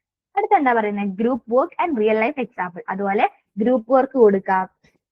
ചിലപ്പം ഒരു കുട്ടി ഒറ്റയ്ക്ക് ഇരിക്കുമ്പോൾ ആ കുട്ടിക്ക് ഒന്നും ചെയ്യാൻ പറ്റില്ലുണ്ടാവില്ല, ക്ലാസ്സിൽ അത്ര ശ്രദ്ധിക്കാൻ പറ്റില്ലുണ്ടാവില്ല, ക്ലാസ്സിലെ കാര്യങ്ങൾ ചെയ്യാൻ പറ്റില്ലുണ്ടാവില്ല. പക്ഷെ ആ കുട്ടി ഒരു ഗ്രൂപ്പിൽ എത്തുന്ന സമയത്ത് ആ കുട്ടിയുടെ ഫ്രണ്ട്സുമായിട്ട് അവർ ഇന്ററാക്ട് ചെയ്യുന്നു. അതുവഴി ചിലപ്പം കുട്ടിയുടെ ഉള്ളിലെ കഴിവുകൾ പുറത്തു വരും. സോ ടീച്ചർ ഗ്രൂപ്പ് ആക്ടിവിറ്റീസ് കൊടുക്കാം, ഡിഫറെന്റ് ടാസ്ക് കൊടുക്കാം, അതുപോലെ തന്നെ റിയൽ ലൈഫ് എക്സാമ്പിൾ കൂടുതലായിട്ട് പറഞ്ഞു കൊടുക്കാം. ആ റിയൽ ലൈഫ് എക്സാമ്പിൾ പറയുന്ന സമയത്ത് കുട്ടികൾക്ക് കൂടുതൽ എന്താവും? കണക്ട് ആവും. സോ ഇത്തരം കാര്യങ്ങളൊക്കെ ചെയ്യുന്നതിലൂടെ കുട്ടികൾ എന്താവും? വളരെ ആക്റ്റീവായിട്ട് ക്ലാസ് റൂമിൽ എൻഗേജ്ഡ് ആയിട്ടിരിക്കും. കൂടാതെ ഇന്ററാക്റ്റീവ് മെത്തേഡ് ആയിട്ടുള്ള ഡിസ്കഷൻസ് ടീച്ചർക്ക് ഉപയോഗിക്കാം. Demonstrations, multimedia and peer teaching. So ക്ലാസ് റൂമിൽ ഡിസ്കഷൻസ് കൊണ്ടുവരാം. സയൻസ് ഒക്കെ ആണെങ്കിൽ എക്സ്പെരിമെന്റ്സ് ഡെമോൺസ്ട്രേറ്റ് ചെയ്ത് കാണിച്ചു കൊടുക്കാം. പിന്നെ മൾട്ടിമീഡിയ ഞാൻ പറഞ്ഞു, ICT എടുത്ത സമയത്ത് പറഞ്ഞു, അത്തരം ടൂളുകളൊക്കെ ക്ലാസ് റൂമിൽ, അതായത് പ്രൊജക്ടർ ഉപയോഗിക്കുക, വീഡിയോസ് കാണിച്ചു കൊടുക്കുക, ഓഡിയോസ്, ആ രീതിയിലുള്ള മൾട്ടിമീഡിയ ഉപയോഗിക്കുക. പിന്നെ പിയർ ടീച്ചിങ്. പിയർ ടീച്ചിങ് എന്ന് പറഞ്ഞാൽ സ്റ്റുഡൻസ് തമ്മിൽ തമ്മിൽ തന്നെ ക്ലാസ് ഇടുക. ആ ഒരു രീതിയിൽ കുട്ടികളെ ചിലപ്പം ടീച്ചർ പറയുന്നതിനേക്കാൾ തന്റെ ഫ്രണ്ട് പറയുമ്പോഴായിരിക്കും കുട്ടിക്ക് കൂടുതൽ മനസ്സിലാവുക. സോ പിയർ ടീച്ചിങ് ഉള്ള മെത്തേഡും ടീച്ചർക്ക് എന്താക്കാം ക്ലാസ്സിൽ ഉപയോഗിക്കാം. പിന്നെ ക്വസ്റ്റ്യനിങ് ടെക്നിക്. സോ ക്വസ്റ്റ്യൻ ചോദിക്കാൻ വേണ്ടി ടീച്ചർക്ക് വെറുതെ ഇപ്പൊ ഒരു മാത്സ് പ്രോബ്ലം ചെയ്താല് ഇതിന്റെ ഉത്തരം എന്താന്ന് ചോദിക്കുന്നതിന് പകരം എന്തുകൊണ്ടാണ് ഈ ഉത്തരം വരുന്നത്, ആ രീതിയിലുള്ള ഓപ്പൺ എൻഡഡ് ക്വസ്റ്റ്യൻ. സോ ഈ ഓപ്പൺ എൻഡഡ് ക്വസ്റ്റ്യൻ എന്ന് പറഞ്ഞാൽ കറക്റ്റ് ആയിട്ട് ഒരു ആൻസർ ഉണ്ടാവില്ല ഓപ്പൺ എൻഡഡ് ക്വസ്റ്റ്യന്. കൂടാതെ ഈ ക്വസ്റ്റ്യൻ ഇത്തരം കൈൻഡ് ഓഫ് ക്വസ്റ്റ്യൻ എന്ന് പറഞ്ഞാൽ നമ്മൾ ഒരുപാട് തിങ്ക് ചെയ്യേണ്ടി വരും. അത്തരം ക്വസ്റ്റ്യനാണ് ഈ ഓപ്പൺ എൻഡഡ് ക്വസ്റ്റ്യൻ എന്ന് പറയാം. അതായത് ഇപ്പൊ ഒരു മാത്സ് പ്രോബ്ലം ചെയ്ത സമയത്ത് എത്രയാ ഉത്തരം, എത്രയാണ് ആൻസർ എന്ന് ചോദിക്കുന്നതിന് പകരം എന്ത് ചെയ്യാം, എങ്ങനെയാണ് ഈ ആൻസർ വന്നത് അത് എക്സ്പ്ലെയിൻ ചെയ്യൂ. ഇനി ഈ മെത്തേഡ് അല്ലാതെ വേറെ ഏതെങ്കിലും മെത്തേഡിൽ അത് ചെയ്യാൻ പറ്റുമോ? സോ അത്തരം ക്വസ്റ്റ്യൻസ് ടീച്ചർക്ക് ചോദിക്കാം. സോ അങ്ങനെ ചോദിക്കുന്ന സമയത്ത് കുട്ടി എന്ത് ചെയ്യും, കുട്ടി ഒരുപാട് അതിനെ 2 2 കൂട്ടിയ അല്ലെങ്കിൽ 3 2 കൂട്ടിയാൽ 5, ആ ഒരു 5 മാത്രം ആലോചിക്കാതെ എന്തുകൊണ്ടാണ് അത് അങ്ങനെ വന്നത്, 5 ആൻസർ കിട്ടുന്ന വേറെ ഏതൊക്കെ സംഖ്യകൾ കൂട്ടി 5 കിട്ടും, ആ രീതിയിലൊക്കെ പറയുന്ന സമയത്ത് കുട്ടി എന്ത് ചെയ്യും, കൂടുതലായിട്ട് അതിന്റെ ഡീപ്പായിട്ട് ചിന്തിക്കും. സോ അങ്ങനെ ചിന്തിക്കുന്ന സമയത്ത് കുട്ടികൾ എന്താവും, ഈ ഒരു ടീച്ചിങ് പ്രക്രിയയിൽ അല്ലെങ്കിൽ ഒരു ലേണിംഗ് പ്രക്രിയയിൽ കൂടുതൽ ഇൻവോൾവ് ആവും. സോ അത്തരം കൈൻഡ് ഓഫ് ക്വസ്റ്റ്യൻസ് ടീച്ചർക്ക് ചോദിക്കാം. കൂടാതെ higher order questions to stimulate thinking. അതാണ് ഞാൻ പറഞ്ഞത്, ഇങ്ങനെ ഹയർ ഓർഡർ തിങ്കിങ് അതായത് കൂടുതൽ ആയിട്ട് വളരെ എന്താ പറയാ കൂടുതൽ അതിലേക്ക് ആഴ്ന്നിറങ്ങി ചിന്തിക്കുന്ന തരം ക്വസ്റ്റ്യൻസ് ടീച്ചർക്ക് ഇൻക്ലൂഡ് ചെയ്യാം ക്ലാസ് റൂം ആക്ടിവിറ്റീസിൽ. പിന്നെ feedback loop give immediate constructive feedback to keep students motivated. ടീച്ചർക്ക് എന്ത് ചെയ്യാം, അപ്പൊ തന്നെ കുട്ടികൾക്ക് ഫീഡ്ബാക്ക് കൊടുക്കാം. അതായത് എന്താ മോനെ നീ ഇത് ചെയ്തത് നന്നായി, അത് പക്ഷെ ഇങ്ങനെ ചെയ്താൽ കുറച്ചുകൂടി നന്നായിരിക്കും, ആ രീതിയിൽ ടീച്ചർക്ക് ഇമ്മീഡിയറ്റ് ആയിട്ട് ഫീഡ്ബാക്ക് കൊടുക്കുന്നത് കുട്ടികൾ ഒരുപാട് എൻകറേജ് ചെയ്യും. പിന്നെ classroom energy vary pace and activity type to maintain attention and enthusiasm. ഇത് ഞാൻ പറഞ്ഞു, ഒരു ക്ലാസ്സിൽ ഡിഫറെന്റ് ടൈപ്പ് ഓഫ് കുട്ടികൾ ഉണ്ടായിരിക്കും. സ്ലോ ലേണേഴ്സ് ഉണ്ടായിരിക്കും, ഫാസ്റ്റ് ആയിട്ട് കാര്യങ്ങൾ ഗ്രാസ്പ് ചെയ്യുന്ന കുട്ടികൾ ഉണ്ടായിരിക്കും. സോ എല്ലാ കുട്ടികളെയും നമ്മൾ എന്ത് ചെയ്യണം, ഒരുപോലെ പരിഗണിച്ച് ടീച്ചർക്ക് ചിലപ്പം ടീച്ചിങ്ങിന്റെ പേസ് അതായത് ആ ടൈം കൂട്ടാം. ചില കാര്യങ്ങൾ സ്പീഡ് പറയാം, ചില കാര്യങ്ങൾ കുറച്ച് പതുക്കെ പറയാം. ആ രീതിയിൽ ടീച്ചർ അത്തരം പേസും അതുപോലെ ടീച്ചർ ക്ലാസ് റൂമിൽ ബിഹേവ് ചെയ്യുന്ന എല്ലാം ടീച്ചർ എന്ത് ചെയ്യണം, മെയിൻറ്റെയിൻ ചെയ്ത് കൊണ്ടുപോയാൽ വളരെ ആക്റ്റീവ് ആയിട്ടുള്ള ഒരു ക്ലാസ് റൂം ടീച്ചർക്ക് കിട്ടും. സെയിം കാര്യം തന്നെയാണ് നമുക്ക് എങ്ങനെ ഒരു ഇൻക്ലൂസീവ് ക്ലാസ് റൂം ക്രിയേറ്റ് ചെയ്യാം. ഇൻക്ലൂസീവ് ക്ലാസ് റൂം എന്ന് പറഞ്ഞാൽ ഞാൻ പറഞ്ഞു ഡിഫറെന്റ് കൈൻഡ്സ് ഓഫ് കുട്ടികൾ, അതായത് ചിലപ്പം ലേണിംഗ് ഡിസബിലിറ്റി ഉള്ള കുട്ടികൾ ഉണ്ടായിരിക്കും. അങ്ങനെ എല്ലാ കുട്ടികളും ഒരുപോലെ ഒരേ ക്ലാസ്സിലിരുന്ന് പഠിക്കാം. അത്തരം ക്ലാസ് റൂമിനെയാണ് നമ്മൾ ഇൻക്ലൂസീവ് ക്ലാസ് റൂം എന്ന് പറയാം. അതാണ് a space where every student feels valued and can learn. എല്ലാ കുട്ടികളും വാല്യൂഡ് ആവുന്ന, എല്ലാവർക്കും പഠിക്കാൻ പറ്റുന്ന ഒരു ക്ലാസ് റൂമിനാണ് നമ്മൾ ഇൻക്ലൂസീവ് ക്ലാസ് റൂം എന്ന് പറയാം. Accommodates diverse learning needs, styles and backgrounds. ഞാൻ പറഞ്ഞു കുട്ടികൾ ഡിഫറെന്റ് ബാക്ക്ഗ്രൗണ്ടിൽ നിന്നായിരിക്കും വരുന്നത്. അതുപോലെ തന്നെ അവരുടെ ലേണിംഗ് എന്താ പറയാ സ്പീഡ് അല്ലെങ്കിൽ അവരുടെ സ്കിൽസ്, അവരുടെ എബിലിറ്റീസ് എല്ലാം ഡിഫറെന്റ് ആയിരിക്കും. അങ്ങനെ ഡിഫറെന്റ് എബിലിറ്റീസും സ്കിൽസും ബാക്ക്ഗ്രൗണ്ടും എല്ലാം ഉള്ള കുട്ടികൾ ഒരുമിച്ചിരുന്ന് ഒരേ ക്ലാസ് റൂമിൽ പഠിക്കുന്ന ആ ഒരു എൻവയോൺമെന്റിനെയാണ് നമ്മൾ ഇൻക്ലൂസീവ് എൻവയോൺമെന്റ് എന്ന് പറയാം. ഞാൻ ഓൾറെഡി മുന്നേ ആക്ട് ഒക്കെ എടുത്ത സമയത്ത് ഈ RPWD ആക്ടും അതുപോലെ തന്നെ NEP 2020 ഒക്കെ പറഞ്ഞിരുന്നു. അതിലൊക്കെ എങ്ങനെയാണ് ഈ ഇൻക്ലൂസീവ് ക്ലാസ് റൂം ക്രിയേറ്റ് ചെയ്യാൻ എന്തൊക്കെ ലോസ് ആണുള്ളത്, എന്തൊക്കെ കാര്യങ്ങളാണ് ചെയ്യേണ്ടത്, അതൊക്കെ ഞാൻ പറഞ്ഞിരുന്നു. സോ അത് ഞാൻ ഇവിടെ റിപ്പീറ്റ് ചെയ്യുന്നില്ല, നിങ്ങൾക്ക് അത് ഓർമ്മ ഉണ്ടെന്ന് വിചാരിക്കുന്നു. അല്ലെങ്കിൽ നോട്ട് വായിച്ചാൽ നിങ്ങൾക്ക് ഒന്നും കൂടി അത് ഓർത്തെടുക്കാൻ പറ്റും. സോ ഇത്തരം കാര്യങ്ങളൊക്കെയാണ് ഒരു ഇൻക്ലൂസീവ് ചെയ്യുന്നതിന് നമുക്ക് ചെയ്യാൻ പറ്റുക. അതുപോലെ ഈക്വൽ ഓപ്പർച്യൂണിറ്റി, എല്ലാവർക്കും ഒരേ ഓപ്പർച്യൂണിറ്റി കൊടുക്കുക. No discrimination based on gender, disability or background. അതായത് ആൺ പെൺ അല്ലെങ്കിൽ അത് മാത്രമല്ല, ഇപ്പൊ കുറെ ജെൻഡർ ഉണ്ട്. സോ ആ ജെൻഡർ ഡിസ്ക്രിമിനേഷൻ ക്ലാസ്സിൽ കൊണ്ടുവരാതിരിക്കുക. അതുപോലെ കുട്ടികളുടെ എബിലിറ്റി വെച്ചിട്ടുള്ള ഡിസബിലിറ്റി, ഇപ്പൊ ഈ കുട്ടി ഡിസേബിൾഡ് ആണ്, നിനക്കൊന്നും പഠിക്കാൻ കഴിയില്ല, നിനക്ക് ഇത്ര കഴിവുള്ളൂ എന്ന് പറഞ്ഞാൽ കുട്ടിയെ തളർത്താതെ ഓക്കെ മോൻ ഈ രീതിയിൽ പറ്റില്ലെങ്കിൽ ഈ രീതിയിൽ നമുക്കത് പഠിക്കാം. ആ രീതിയിൽ ഡിസബിലിറ്റി ഉള്ള കുട്ടികളെയും ഡിഫറെന്റ് ബാക്ക്ഗ്രൗണ്ട്, വളരെ എക്കണോമിക്കലി വീക്ക് ആയിട്ടുള്ള ബാക്ക്ഗ്രൗണ്ടിലുള്ള കുട്ടികൾ നമ്മുടെ ക്ലാസ്സിൽ ഉണ്ടായിരിക്കും. സോ അത്തരം കുട്ടികളെല്ലാം ഇൻക്ലൂഡ് ചെയ്തായിരിക്കണം ഒരു ടീച്ചർ ക്ലാസ്സിൽ പഠിപ്പിക്കേണ്ടത്. So differentiated instruction four varied learners and universal design for learning. Universal design for learning എന്ന് പറഞ്ഞാൽ ക്ലാസ്സിലെ ഓരോ കുട്ടിക്ക് അനുസരിച്ച് ടീച്ചർ ഡിഫറെന്റ് സ്ട്രാറ്റജീസ് ക്രിയേറ്റ് ചെയ്യുന്നതിനെയാണ് ഈ യൂണിവേഴ്സൽ ഡിസൈൻ ഫോർ ലേണിംഗ് എന്ന് പറയാം. അതായത് നമുക്കറിയാം, ഞാൻ പറഞ്ഞ ക്ലാസ്സിൽ ഡിഫറെന്റ് കുട്ടികൾ ഉണ്ടായിരിക്കും.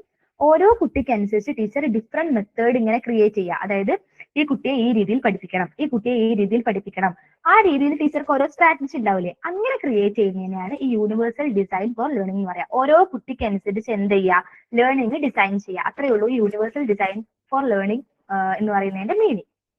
അതുപോലെ ടീച്ചർ എന്ത് ചെയ്യണം, ഡൈവേഴ്സിറ്റി റെസ്പെക്ട് ചെയ്യണം. ഡിഫറെന്റ് ബാക്ക്ഗ്രൗണ്ടിൽ നിന്ന് വരുന്ന ഡിഫറെന്റ് ഭാഷ സംസാരിക്കുന്ന കുട്ടികളായിരിക്കും ചിലപ്പോൾ ക്ലാസ് റൂമിൽ ഉണ്ടായിരിക്കുക. ഡിഫറെന്റ് കൾച്ചർ ഉള്ള കുട്ടികളായിരിക്കും. സോ എല്ലാത്തിനും റെസ്പെക്ട് ചെയ്യുന്ന രീതിയിലായിരിക്കും ടീച്ചർ ക്ലാസ് എടുക്കേണ്ടത്. പിന്നെ പറയുന്നത് inclusive language and respectful interaction, peer support and buddy system. Peer support എന്ന് പറഞ്ഞാൽ എന്താ കുട്ടിയുടെ കൂട്ടുകാർ തമ്മിലുള്ള ഒരു സപ്പോർട്ട്, അതായത് ഒരു കുട്ടിയെ ബാക്കി സഹപാഠികൾ വെച്ചിട്ട് സപ്പോർട്ട് ചെയ്യുക, അതിനാണ് പിയർ സപ്പോർട്ട് എന്ന് പറയാം. സെയിം മീനിങ് തന്നെയാണ് ബഡി സിസ്റ്റം. ഈ ബഡി സിസ്റ്റം എന്നുള്ളത് നിങ്ങൾ കേട്ടിട്ടുണ്ടാവും. അതായത് ചിലപ്പം പഠനത്തിൽ പിന്നോക്കം നിൽക്കുന്ന ഒരു കുട്ടിക്ക് നമ്മൾ എന്ത് ചെയ്യും, ക്ലാസ് റൂമിൽ അത്യാവശ്യം മുന്നോക്കം നിൽക്കുന്ന, അതായത് അത്യാവശ്യം നന്നായി പഠിക്കുന്ന ഒരു കുട്ടിയെ സഹായിയായിട്ട് കൊടുക്കും. ഈ ഒരു പഠനത്തിൽ പിന്നോക്കമുള്ള കുട്ടിക്ക് ഒരു ബഡ്ഡി ആയിട്ട് ഒരു കുട്ടിയെ കൊടുക്കും. സോ എന്ത് ചെയ്യാൻ പറ്റും, ഈ പിന്നോക്കം നിൽക്കുന്ന കുട്ടിക്ക് മറ്റേ കുട്ടി കാര്യങ്ങൾ പറഞ്ഞു കൊടുക്കും, സഹായിക്കുകയൊക്കെ ചെയ്യുന്നതിലൂടെ രണ്ടാൾക്കും ഒരുമിച്ച് പഠിക്കാൻ പറ്റും. അങ്ങനെ ഒരു പഠിക്കാൻ കുറച്ച് പിറകിലുള്ള കുട്ടിക്ക് മുന്നിലുള്ള ഒരു കുട്ടിയെ, അതായത് കാര്യങ്ങൾ അറിയുന്ന കുട്ടിയെ ഒരു ബഡ്ഡി ആയിട്ട് കൊടുക്കുക, ബഡ്ഡി സിസ്റ്റം എന്ന് പറയാം. സോ ഇത്തരം കാര്യങ്ങളൊക്കെ ചെയ്യുന്നതിലൂടെ നമുക്ക് എന്ത് ചെയ്യാൻ പറ്റും, എല്ലാവരെയും ഇൻക്ലൂഡ് ചെയ്തിട്ടുള്ള ഒരു എൻവയോൺമെന്റ് ക്ലാസ്സിൽ ക്രിയേറ്റ് ചെയ്യാൻ പറ്റും. അടുത്തത് വരുന്നത് time management in class room ആണ്. അതായത് ടീച്ചർക്ക് എങ്ങനെ ക്ലാസ്സിൽ ടൈം മാനേജ് ചെയ്യാം. ഇതൊക്കെ ജനറൽ കാര്യങ്ങളാണ്, നമുക്ക് വായിച്ചാൽ മനസ്സിലാവുന്നതാണ്. അതായത് prepare detailed lesson plans with time allocation. അതായത് ടീച്ചർക്ക് ക്ലാസ്സിലേക്ക് വരുന്നതിന് മുന്നേ ലെസൺ പ്ലാൻസ് ഉണ്ടാക്കുക. അതായത് ഇന്നിപ്പോ ക്ലാസ് റൂമിൽ ഞാൻ ഇപ്പോൾ ടീച്ചർ ആണെങ്കിൽ ഞാൻ എങ്ങനെ പ്ലാൻ ചെയ്യാണ്, ഇന്ന് ഞാൻ ക്ലാസ്സിൽ ഈ യൂണിറ്റിന്റെ ഈ ഒരു പോർഷൻ ആണ് എടുക്കാൻ പോകുന്നത്, ഈ കാര്യങ്ങളൊക്കെ ഞാൻ കവർ ചെയ്യും, ഈ ഒരു 5 മിനിറ്റ് ഞാൻ ഇൻട്രൊഡക്ഷൻ എടുക്കും, 10 മിനിറ്റിൽ ഞാൻ ഈ ആക്ടിവിറ്റി ചെയ്യിപ്പിക്കും, ബാക്കി വരുന്ന 15 മിനിറ്റിൽ ഞാൻ എന്ത് ചെയ്യും, ബാക്കി പോർഷൻസ് എടുക്കും. അങ്ങനെ ഇപ്പോൾ ഒരു 40 മിനിറ്റ് ഉള്ള ക്ലാസ് ആണെങ്കിൽ ടീച്ചർ ഓരോ സമയവും എന്ത് ചെയ്യും ആദ്യമേ ടീച്ചർ പ്ലാൻ ചെയ്യാൻ മാത്രമല്ല അതൊരു പേപ്പറിൽ എഴുതി വെക്കും. അതിനാണ് ലെസൺ പ്ലാൻ എന്ന് പറയാ. സോ നിങ്ങൾ ഈ ബി.എഡ് ഒക്കെ പഠിക്കുന്ന സമയത്ത്, നിങ്ങൾ ബി.എഡ് എടുക്കുന്ന സമയത്ത് നിങ്ങൾക്ക് മനസ്സിലാവും ഒരുപാട് ലെസൺ പ്ലാൻ ഒക്കെ നമുക്ക് എഴുതാനുണ്ടാവും.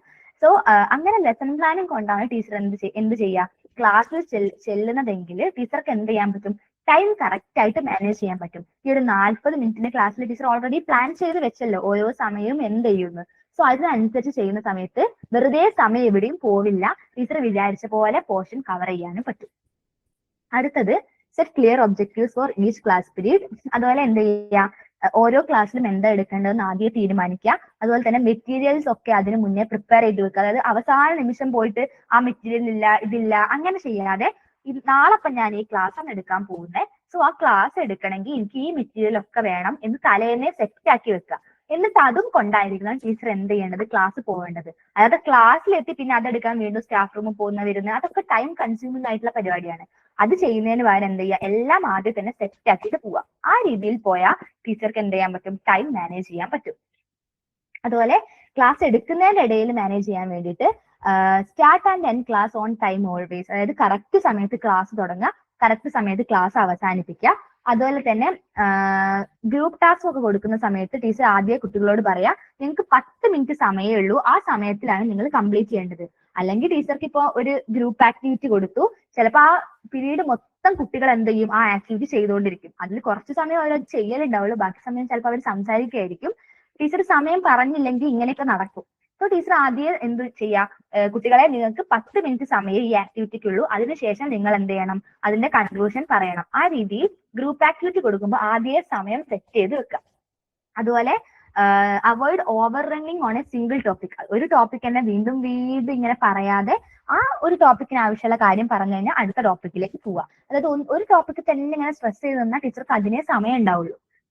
കൂടാതെ ട്രാൻസിഷൻ സ്മൂത്ത്ലി ബിറ്റ്വീൻ ആക്ടിവിറ്റീസ്. അതായത് ഒരു ആക്ടിവിറ്റി ചെയ്ത് പെട്ടെന്ന് തന്നെ അടുത്തതിലേക്ക് ചാടാതെ ആ ഒരു സ്മൂത്ത് ആയിട്ട് എന്ത് ചെയ്യുക, ടീച്ചർ ട്രാൻസിഷൻ കൊണ്ടുപോവുക. അങ്ങനെയൊക്കെ ചെയ്യുമ്പോൾ ടീച്ചർക്ക് ആവശ്യമായിട്ടുള്ള സമയം ക്ലാസ് റൂമിൽ ലഭിക്കും. അത്രയും കാര്യങ്ങളാണ് ഇവിടെ പറയുന്നത്. സോ അടുത്ത സ്ലൈഡിലേക്ക് പോകാമെന്ന് വിചാരിക്കുന്നു. Okay, so handling destructive behaviour. ഇതും എന്താന്ന് വെച്ചാൽ കുട്ടികൾക്കിടയിൽ ഉണ്ടാകുന്ന ഡിസ്ട്രക്റ്റീവ് ആയിട്ടുള്ള ബിഹേവിയർ എങ്ങനെ ഹാൻഡിൽ ചെയ്യാം. ഈ ഡിസ്ട്രക്റ്റീവ് ബിഹേവിയർ എന്ന് പറഞ്ഞാൽ കുട്ടികൾ ക്ലാസ്സിൽ ഉണ്ടാക്കുന്ന ഇങ്ങനെ ചെറിയ ചെറിയ കച്ചറകൾ, ആ ഒരു രീതിയിലുള്ള കാര്യങ്ങളൊക്കെയാണ് ഡിസ്ട്രക്റ്റീവ് ബിഹേവിയർ എന്ന് പറയുന്നത്. എന്തൊക്കെയാണ് കോമൺ ഇഷ്യൂസ്? ഈ കുട്ടികൾ ക്ലാസ് എടുക്കുന്നതിനിടയിൽ സംസാരിക്കുക, ചിലപ്പോൾ മൊബൈൽ ഫോൺ ഉപയോഗിക്കുക, അതുപോലെ തന്നെ കൂട്ടുകാരെ എന്ത് ചെയ്യുക, ബുള്ളി ചെയ്യുക, കുട്ടികൾക്കിടയിൽ തന്നെ പ്രശ്നങ്ങൾ ഉണ്ടാവുക. പിന്നെ കൂടാതെ ടീച്ചർ ഒരു ടാസ്ക് കൊടുക്കുമ്പോൾ കുട്ടികൾ വേറെ എന്തോ പ്രവൃത്തി അവിടെ നിന്ന് ചെയ്യുക. ഇത്തരം ബിഹേവിയറിനൊക്കെയാണ് ഈ കോമൺ ആയിട്ട് ക്ലാസ് റൂമിൽ ഉണ്ടാവുന്ന ഡിസ്ട്രക്റ്റീവ് ബിഹേവിയർ എന്ന് പറയുന്നത്. ഈ ഇഷ്യൂ ഒക്കെ ചിലപ്പോൾ എവിടെ ഉണ്ടാവും? ഒരു ക്ലാസ് റൂമിൽ ഉണ്ടാവും. കുട്ടികൾ വേറെ പ്രവർത്തനത്തിൽ ഏർപ്പെടും, കുട്ടികൾ സംസാരിക്കും, ചിലപ്പോൾ മൊബൈൽ ഫോൺ ഉപയോഗിക്കും, ചിലപ്പോൾ കുട്ടികൾ തമ്മിൽ പ്രശ്നം ഉണ്ടാക്കും. ഇതൊക്കെ ഒരു ക്ലാസ് റൂമിൽ സംഭവിക്കാൻ സാധ്യതയുള്ള കാര്യങ്ങളാണ്. സോ ഇത് പ്രിവെന്റ് ചെയ്യാൻ ടീച്ചർക്ക് എന്ത് ചെയ്യാൻ പറ്റും? ഞാൻ ആദ്യം പറഞ്ഞ പോലെ തന്നെ ഒരു ക്ലാസ് തുടങ്ങുന്നതിന്റെ മുന്നേ ഇന്ന കാര്യങ്ങൾ ക്ലാസ്സിൽ ചെയ്യാൻ പാടില്ല, ക്ലാസ്സിൽ മൊബൈൽ ഫോൺ ഉപയോഗിക്കരുത്. ഞാനൊരു കാര്യം ഒരു ടീച്ചർ എന്ന നിലയിൽ ഞാൻ ഈ ഒരു ടോപ്പിക് എടുക്കുന്ന സമയത്ത് നിങ്ങൾ അവിടെ വേറെ ഡിസ്കസ് ചെയ്യരുത്, ഡിസ്കസ് ചെയ്യാൻ ഞാൻ വേറെ സമയം തരാം എന്ന് എന്ത് ചെയ്യുക? ടീച്ചർ ആദ്യമേ തന്നെ കുട്ടികളോട് പറഞ്ഞു വെക്കുക. സോ ആദ്യമേ തന്നെ ക്ലിയർ ആയിട്ടുള്ള ഗോൾ സെറ്റ് ചെയ്യുക. പിന്നെ കുട്ടികൾക്ക് ഇങ്ങനെ ഹാൻഡ്സ് ഓൺ ആക്ടിവിറ്റീസ്, കുട്ടികൾ കൈകൊണ്ട് ചെയ്യുന്ന, നേരത്തെ പറഞ്ഞ റോൾ പ്ലേ ഒക്കെ അല്ലേ, അത്തരം എൻഗേജിങ് ആയിട്ടുള്ള ആക്ടിവിറ്റീസ് കൊടുക്കുക. അതുപോലെ ടീച്ചറും കുട്ടികളും തമ്മിൽ ഒരു പോസിറ്റീവ് ആയിട്ടുള്ള ബിഹേവിയർ ക്രിയേറ്റ് ചെയ്യുക. പിന്നെ കുട്ടികളുടെ സീറ്റിംഗ് എന്ത് ചെയ്യുക? വളരെ കറക്റ്റ് ആയിട്ട് കുട്ടികളുടെ സീറ്റിംഗ് ഒക്കെ നടത്തുക. പിന്നെ കറക്റ്റീവ് സ്റ്റെപ്സ് എന്ന് പറഞ്ഞാൽ, ഇപ്പൊ ഒരു കുട്ടി ക്ലാസ്സിൽ ഒരു മോശമായിട്ട് ബിഹേവ് ചെയ്തു. അപ്പൊ ആ കുട്ടിയെ ബാക്കി എല്ലാരെയും മുന്നിൽ നിന്ന് ടീച്ചർ ചീത്ത പറയരുത്. പകരം എന്ത് ചെയ്യുക? ആ കുട്ടിയെ മാത്രം സെപ്പറേറ്റ് ആയിട്ട് വിളിച്ചിട്ട് കുട്ടിയോട് ചോദിക്കുക, മോനെ എന്തുകൊണ്ടാണ് ഇങ്ങനെ ചെയ്തത്? ഇത് തെറ്റല്ലേ? ഇങ്ങനെ ചെയ്യാൻ പാടുണ്ടോ? ഇങ്ങനെ ചെയ്താൽ ഇന്ന കോൺസിക്വൻസസ് ഉണ്ടാവില്ലേ എന്ന് കുട്ടിയെ പ്രൈവറ്റ് ആയി വിളിച്ചിട്ട് പറയാം. ശേഷം റീഡയറക്ട് ടു ടാസ്ക് ഇമ്മീഡിയറ്റ്ലി. അപ്പൊ അങ്ങനെ വിളിച്ച് പറഞ്ഞതിന് ശേഷം ആ കുട്ടിയെ ഇങ്ങനെയൊന്നും ചെയ്യരുത് മോൻ, അല്ലെങ്കിൽ മോൾ ഇങ്ങനെ ചെയ്യരുത് എന്ന് പറഞ്ഞിട്ട് നല്ല കാര്യങ്ങളിലേക്ക് ടീച്ചർ റീഡയറക്ട് ചെയ്യാം. അറ്റ് ദ സെയിം ടൈം ചില ഇഷ്യൂ ഒക്കെ ഉണ്ടാവും, ടീച്ചറിൽ മാത്രം ഒതുങ്ങി നിൽക്കാതെ ചില ഇഷ്യൂ ഉണ്ടാവും. പാരന്റിന്റെ ഇൻവോൾവ്മെന്റ് ആവശ്യമുള്ള ചില ഇഷ്യൂസ് ക്ലാസ്സിൽ ഉണ്ടായിരിക്കും. അത്തരം ഇഷ്യൂസിൽ എന്ത് ചെയ്യുക? കറക്റ്റ് ആയിട്ട് പാരന്റിനെ ഇൻവോൾവ് ചെയ്യിപ്പിക്കുക. അതുപോലെ തന്നെ യൂസ് റീസ്റ്റോറേറ്റീവ് പ്രാക്ടീസസ് എന്ന് പറഞ്ഞാൽ ഞാൻ നേരത്തെ പറഞ്ഞ പോലെ തന്നെ ഓരോ കുട്ടിയെ വിളിച്ച് അവരോട് പേഴ്സണൽ ആയിട്ട് കാര്യങ്ങൾ സംസാരിച്ച് അപ്പൊ തന്നെ ഇഷ്യൂ സോൾവ് ചെയ്യാൻ ടീച്ചർ നോക്കുക. സോ ഇത്തരം കാര്യങ്ങളൊക്കെ ചെയ്യുന്നതിലൂടെ കുട്ടികൾക്കിടയിൽ ഉണ്ടാകുന്ന പ്രശ്നങ്ങളും ക്ലാസ് റൂമിൽ ഉണ്ടാകുന്ന പ്രശ്നങ്ങളും ഒക്കെ ടീച്ചർക്ക് ഒരു പരിധി വരെ എന്താക്കാൻ പറ്റും? തടയാൻ വേണ്ടിയിട്ട് പറ്റും. ഓക്കെ, സോ ഇത്തരം കാര്യങ്ങളാണ് പൊതുവെ ഈ ക്ലാസ് റൂം മാനേജ്മെന്റ് എന്ന് പറയുന്ന ഭാഗത്ത് പറയാനുള്ളത്. സോ നമുക്ക് ജസ്റ്റ് അതിന്റെ ഒരു ക്വിക്ക് സമ്മറി നോക്കാം. നിങ്ങൾ റൈറ്റ് സൈഡിൽ നോക്കണ്ട, അത് റോൾ ഓഫ് ടീച്ചർ എന്ന് പറയുന്ന വേറെ ചാപ്റ്ററിന്റെ ആയിരുന്നു. ലെഫ്റ്റ് സൈഡിൽ എഴുതിയിരിക്കും നമ്മൾ എന്തൊക്കെ ഇതുവരെ ഡിസ്കസ് ചെയ്തെന്നുള്ള കാര്യങ്ങൾ. സോ നമ്മൾ എന്തൊക്കെ പറഞ്ഞു? എന്താണ് ക്ലാസ് റൂം മാനേജ്മെന്റ് എന്ന് പറഞ്ഞു. സ്ട്രക്ചേർഡ് ആയിട്ടുള്ള ലേണിംഗ് എൻവയോൺമെന്റ് ക്രിയേറ്റ് ചെയ്യുന്നതിനെയാണ് ക്ലാസ് റൂം മാനേജ്മെന്റ് എന്ന് പറയാം. സോ അതിന് ടീച്ചർക്ക് എന്തൊക്കെ ടെക്നിക്സ് ഉപയോഗിക്കാം? കോപ്പറേറ്റീവ് ലേണിംഗ് ഉപയോഗിക്കാം, കൊളാബറേറ്റീവ് ലേണിംഗ് ഉപയോഗിക്കാം, ആക്ടിവിറ്റി ബേസ്ഡ് മെത്തേഡ് ഉപയോഗിക്കാം. ഈ ടെക്നിക്സ് ഒക്കെ ടീച്ചർക്ക് ഉപയോഗിക്കാം. പിന്നെ അടുത്ത് എഴുതിയിരിക്കുന്ന എന്താ? Positive discipline greater than punishment. അതായത് കുട്ടികൾക്ക് പണിഷ്മെന്റ് കൊടുക്കുന്നതിനേക്കാൾ എത്രയോ നല്ലതാണ് എന്ത് ചെയ്യുന്നത്? കുട്ടിയെ പോസിറ്റീവ് ആയിട്ട് പറഞ്ഞ് മനസ്സിലാക്കി റീഇൻഫോഴ്സ് ചെയ്യുന്നത്. അതുപോലെ തന്നെ ഇൻക്ലൂസീവ് ക്ലാസ് റൂം, എല്ലാ കുട്ടികളെയും ഒരുമിച്ച് കൊണ്ടുവരുന്ന, ഒരേപോലെ എല്ലാവർക്കും വാല്യൂ ഫീൽ ചെയ്യുന്ന ഒരു ക്ലാസ് റൂം ക്രിയേറ്റ് ചെയ്യാൻ വേണ്ടിയിട്ട് എന്ത് ചെയ്യാൻ പറ്റും? അതുപോലെ ടീച്ചർക്ക് എങ്ങനെ കറക്റ്റ് ആയിട്ട് ടൈം ക്ലാസ്സിൽ മാനേജ് ചെയ്യാം? ലെസൺ പ്ലാൻ കൊണ്ടുപോയിട്ട്, അതുപോലെ തന്നെ മുന്നേ തന്നെ കാര്യങ്ങൾ സെറ്റ് ചെയ്ത് വെച്ചിട്ട്, ലേണിംഗ് മെറ്റീരിയൽ മുന്നേ സെറ്റ് ചെയ്ത് വെച്ച് ക്ലാസ്സിൽ കൊണ്ടുപോയിട്ട് ആ രീതിയിൽ ടീച്ചർക്ക് എങ്ങനെ ടൈം മാനേജ് ചെയ്യാം? അതുപോലെ കുട്ടികൾക്കിടയിൽ ഉണ്ടാവുന്ന ഈ ഡിസ്ട്രക്റ്റീവ് ബിഹേവിയർ ഓവർകം ചെയ്യാൻ വേണ്ടിയിട്ട് ടീച്ചർക്ക് എന്തൊക്കെ ചെയ്യാം? സോ ഇത്രയും കാര്യങ്ങളാണ് പ്രധാനമായിട്ടും ഈ ക്ലാസ് റൂം മാനേജ്മെന്റ് എന്ന് പറയുന്ന ഈ ഒരു യൂണിറ്റിൽ ഉള്ളത്. ഞാൻ പറഞ്ഞു ഇതൊരു ജനറൽ ടോപ്പിക് ആണ്. നിങ്ങൾക്ക് ഇതിന്റെ ക്വസ്റ്റ്യൻ വരുമ്പോൾ മനസ്സിലാവും. വളരെ ജനറൽ ആയിട്ടുള്ള കാര്യങ്ങളാണ്. നിങ്ങൾക്ക് ഇപ്പൊ ഈ യൂണിറ്റ് ലൈക് ഡീറ്റെയിൽ ആയിട്ട് പഠിച്ചില്ലെങ്കിലും നിങ്ങൾക്ക് ആൻസർ ചെയ്യാൻ പറ്റും. നമുക്ക് ക്വസ്റ്റ്യൻ നോക്കുന്ന സമയത്ത് നിങ്ങൾക്ക് അതിന്റെ ആ ഒരു റേഞ്ച് ഏതാണ്ട് മനസ്സിലാവും.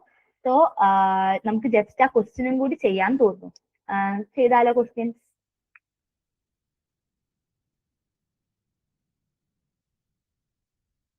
ഓക്കെ, സോ നമുക്ക് ക്വസ്റ്റ്യൻ നോക്കാം. ഇതിന്റെ ഞാൻ വളരെ ബേസിക് ആയിട്ടുള്ള ഒരു 10 ക്വസ്റ്റ്യൻസ് ആണ് ഇൻക്ലൂഡ് ചെയ്തത്. സോ ഫസ്റ്റ് ക്വസ്റ്റ്യൻ നോക്കൂ.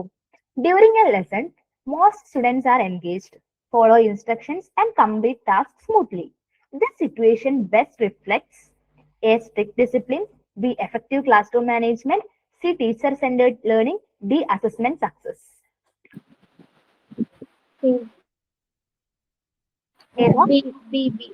Yes, B.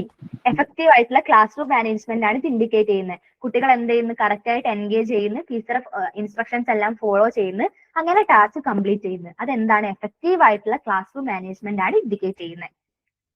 സോ നമുക്ക് അടുത്ത ക്വസ്റ്റ്യൻ നോക്കാം.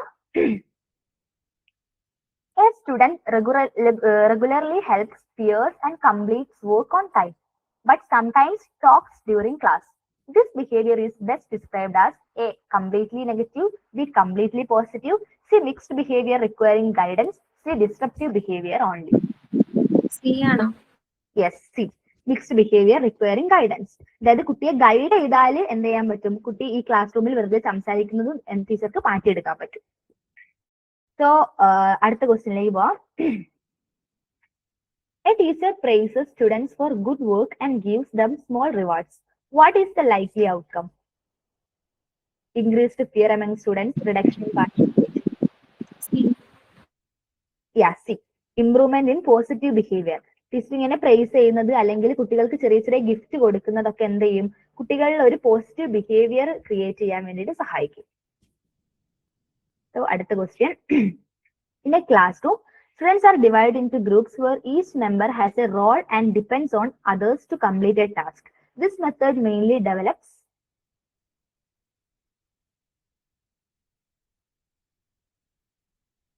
ഏതായിരിക്കും option?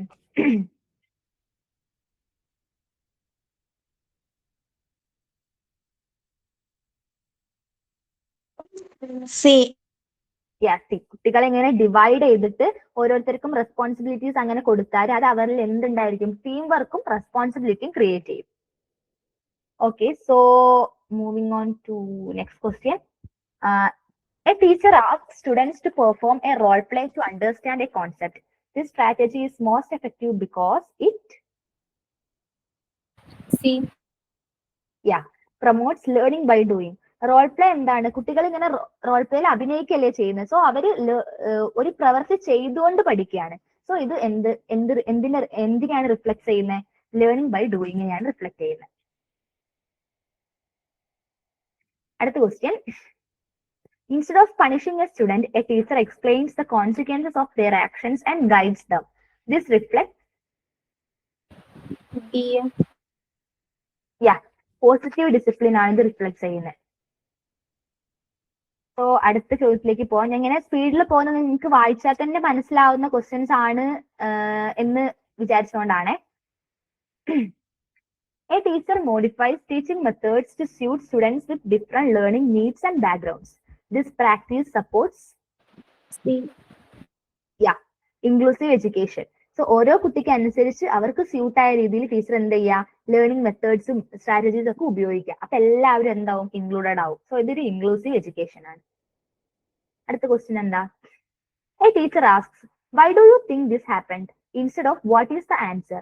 This question mainly C. encourages deeper thinking. എന്താണ് ആൻസർ എന്ന് ചോദിക്കാതെ എന്തുകൊണ്ട് ഇത് വന്നു എന്ന് ചോദിക്കുമ്പോൾ കുട്ടികൾ എന്ത് ചെയ്യും, കൂടുതലായിട്ട് തിങ്ക് ചെയ്യും. അടുത്ത question. A teacher plans each activity with proper time and ensures smooth transition between tasks. This mainly helps to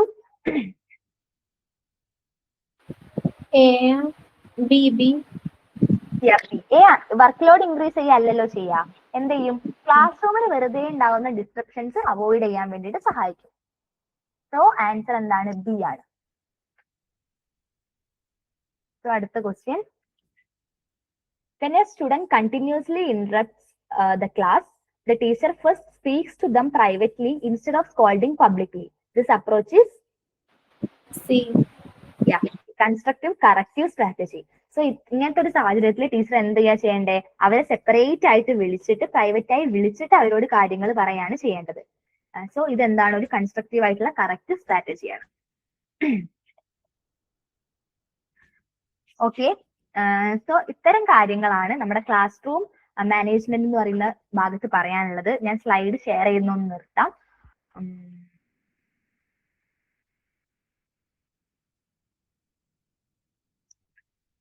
so ഈ ഇത്രയും കാര്യങ്ങളാണ് ഈ ക്ലാസ് റൂം മാനേജ്മെന്റ് എന്ന് പറയുന്ന ഭാഗത്തുള്ളത്. ഓക്കെ, നോട്ട് ഷെയർ ചെയ്യാം, നോട്ട് ക്ലാസ് കഴിഞ്ഞിട്ട് ഷെയർ ചെയ്യാം. ഇനി നിങ്ങൾക്ക് ഒരു യൂണിറ്റും കൂടി ഇന്ന് എടുക്കുമെന്ന് പറഞ്ഞത് സബ്ജക്ട് നോളജ് എന്ന് പറയുന്ന യൂണിറ്റ് ആയിരുന്നു. സോ ഈ സബ്ജക്ട് നോളജ് എന്ന് പറയുന്നത് ഞാൻ നേരത്തെ പറഞ്ഞ പോലെ തന്നെ ഇപ്പൊ മാത്തമാറ്റിക്സിലുള്ള ബേസിക് ആയിട്ടുള്ള കാര്യങ്ങൾ, അതുപോലെ സയൻസിലുള്ള ബേസിക് കാര്യങ്ങളാണ് ആ മൊഡ്യൂളിൽ അല്ലെങ്കിൽ ആ യൂണിറ്റിൽ ഉള്ളത്. അതുപോലെ തന്നെ മാത്തമാറ്റീഷ്യൻസിനെ അല്ലെങ്കിൽ എന്താ പറയാ ഡിഫറെന്റ് സയന്റിസ്റ്റുകൾ ആ ഫീൽഡിൽ എങ്ങനെ അവർ കോൺട്രിബ്യൂട്ട് ചെയ്തു, ആ കാര്യങ്ങളാണ് പ്രധാനമായിട്ട് ഇവിടെ പറയാനുള്ളത് ഈ സബ്ജക്ട് നോളജ് എന്ന് പറയുന്ന യൂണിറ്റിലുള്ളത്. സോ ഞാൻ അതിന്റെ PPTയും അതുപോലെ സ്ലൈഡ്സും അതിന്റെ ക്വസ്റ്റ്യൻസ് എല്ലാം പ്രിപ്പയർ ചെയ്തിട്ടുണ്ട്. അത് എനിക്ക് തോന്നുന്നത് നിങ്ങൾക്ക് ക്ലാസ് എടുത്തു തരാൻ മാത്രം അതില്ല, കാരണം ബേസിക് കാര്യങ്ങൾ ഒരു ഹിസ്റ്ററി ഒക്കെ പോലെ ഇങ്ങനെ പറയാനുള്ള ഈ മാത്തമാറ്റീഷ്യൻ ആര്യഭട്ടൻ ഇങ്ങനെ കാര്യങ്ങൾ ചെയ്തു, ഇന്ന വർഷം ജനിച്ചു, ആ രീതിയിലാണ് ഉള്ളത്. സോ അത് നിങ്ങൾക്ക് ക്ലാസ് എടുക്കുന്നതിനേക്കാൾ നല്ലത് ഞാനത് ഷെയർ ചെയ്ത് നിങ്ങൾക്ക് തന്നെ അത് വായിച്ച് പഠിക്കുന്നതായിരിക്കും. കാരണം നമുക്കിങ്ങനെ കുറെ ക്ലാസ് കേട്ടിട്ട് കാര്യമില്ല, നമ്മളത് പഠിക്കുമ്പോൾ മാത്രമേ നമുക്ക് എന്ത് ചെയ്യാൻ പറ്റൂ, എക്സാം ഹാളിൽ അത് സ്കോർ ചെയ്യാൻ പറ്റുള്ളൂ. സോ ഒരു ഹിസ്റ്ററി പോലത്തെ ഒരു ഭാഗം ആയതുകൊണ്ട് ഞാൻ അതിന്റെ ക്വസ്റ്റ്യൻസും അതിന്റെ നോട്ട്സും അതിന്റെ കാര്യങ്ങളും എല്ലാം ഞാൻ എന്ത് ചെയ്യാം, നിങ്ങൾക്ക് നിങ്ങളെ ഡ്രൈവിൽ അപ്ലോഡ് ചെയ്യാം. അപ്പൊ എന്ത് ചെയ്യാം, നിങ്ങൾക്ക് അത് കൂടുതൽ വായിച്ച് പഠിക്കാൻ പറ്റുമെന്ന് തോന്നുന്നു. സോ എനിക്ക് തോന്നുന്നത് ഇപ്പം നമ്മള് ടീച്ചിങ് ആപ്റ്റിറ്റ്യൂഡിൽ എല്ലാ യൂണിറ്റും കവർ ചെയ്തു എന്നാണ്. നിങ്ങൾക്ക് മറ്റേ മാം എടുത്തിട്ട് യൂണിറ്റ് ഒക്കെ കഴിഞ്ഞില്ലേ? ഇനി ഏതെങ്കിലും യൂണിറ്റ് ബാക്കിയുണ്ടോ ഈ സബ്ജക്ട് നോളജ് അല്ലാതെ?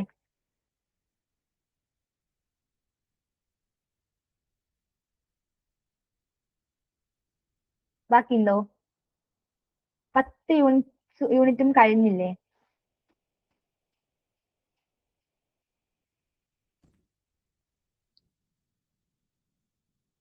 ആരെങ്കിലും ഒന്ന് റെസ്പോണ്ട് ചെയ്യൂ.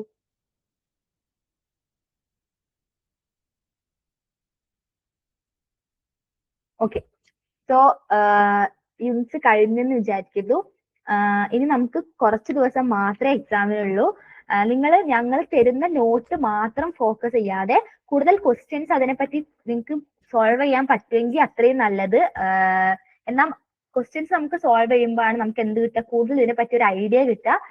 ഞാൻ പറഞ്ഞ ചില കാര്യങ്ങളൊക്കെ വെറുതെ നിങ്ങൾക്ക് വായിച്ച് കുറെ ബൈഹാർട്ട് ചെയ്യേണ്ട ആവശ്യമില്ല. ഒരു ജനറൽ ഐഡിയ ഉണ്ടാക്കി വെച്ച് അത് പ്രാക്ടിക്കലായിട്ട് ഒരു ക്വസ്റ്റ്യൻ വരുമ്പോൾ നിങ്ങൾക്ക് എങ്ങനെ അത് സ്കോർ ചെയ്യാൻ പറ്റുന്നു അല്ലെങ്കിൽ സോൾവ് ചെയ്യാൻ പറ്റുന്നു എന്നുള്ളതിലാണ് കാര്യം. എന്നാൽ മാത്രമേ നിങ്ങൾക്ക് സ്കോർ ചെയ്യാൻ പറ്റുള്ളൂ ആ രീതിയിൽ. സോ ഞങ്ങൾ തരുന്ന നോട്ട്സ് നിങ്ങൾ വായിക്കുക, അതിലെ പ്രോബ്ലംസ് ചെയ്യുക. അതിന്റെ കൂടെ എക്സ്ട്രാ നിങ്ങൾക്ക് എവിടെന്നെങ്കിലും പ്രോബ്ലംസ് സോൾവ് ചെയ്യാൻ പറ്റുകയാണെങ്കിൽ അത്രയും നല്ലത്.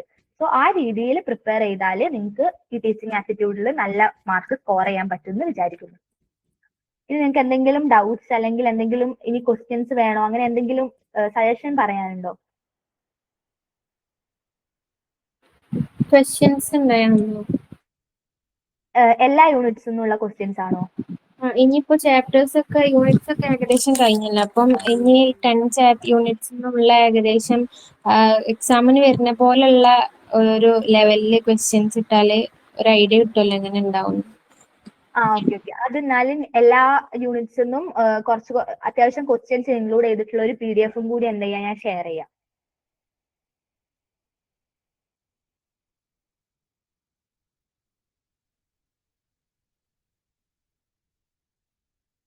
ഓക്കെ, PYQ ഷെയർ ചെയ്യുമെന്നാ? ഓക്കെ, ഷെയർ ചെയ്യാം. ഈ എല്ലാ യൂണിറ്റ്സ് നിന്നും ക്വസ്റ്റ്യൻസ് ഇൻക്ലൂഡ് ചെയ്തിട്ട് നിങ്ങൾക്ക് ഒരു PDF ആയിട്ട് ഷെയർ ചെയ്യാം.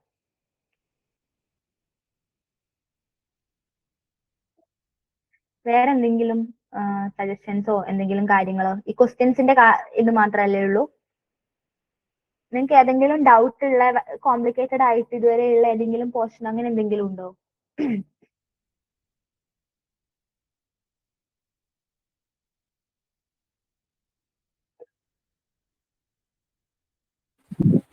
മിസ്, ഇപ്പോ ഈ യൂണിറ്റ് 4 അസസ്മെന്റിന്റെ യൂണിറ്റ് 2 ടൈപ്പ് PDF കിട്ടണല്ലോ, നോട്ട് അപ്ലോഡ് ചെയ്തണല്ലോ. ഒരു ബ്ലൂ പോലെയും ഒന്നൊരു ബ്ലാക്ക് ആൻഡ് വൈറ്റിലും.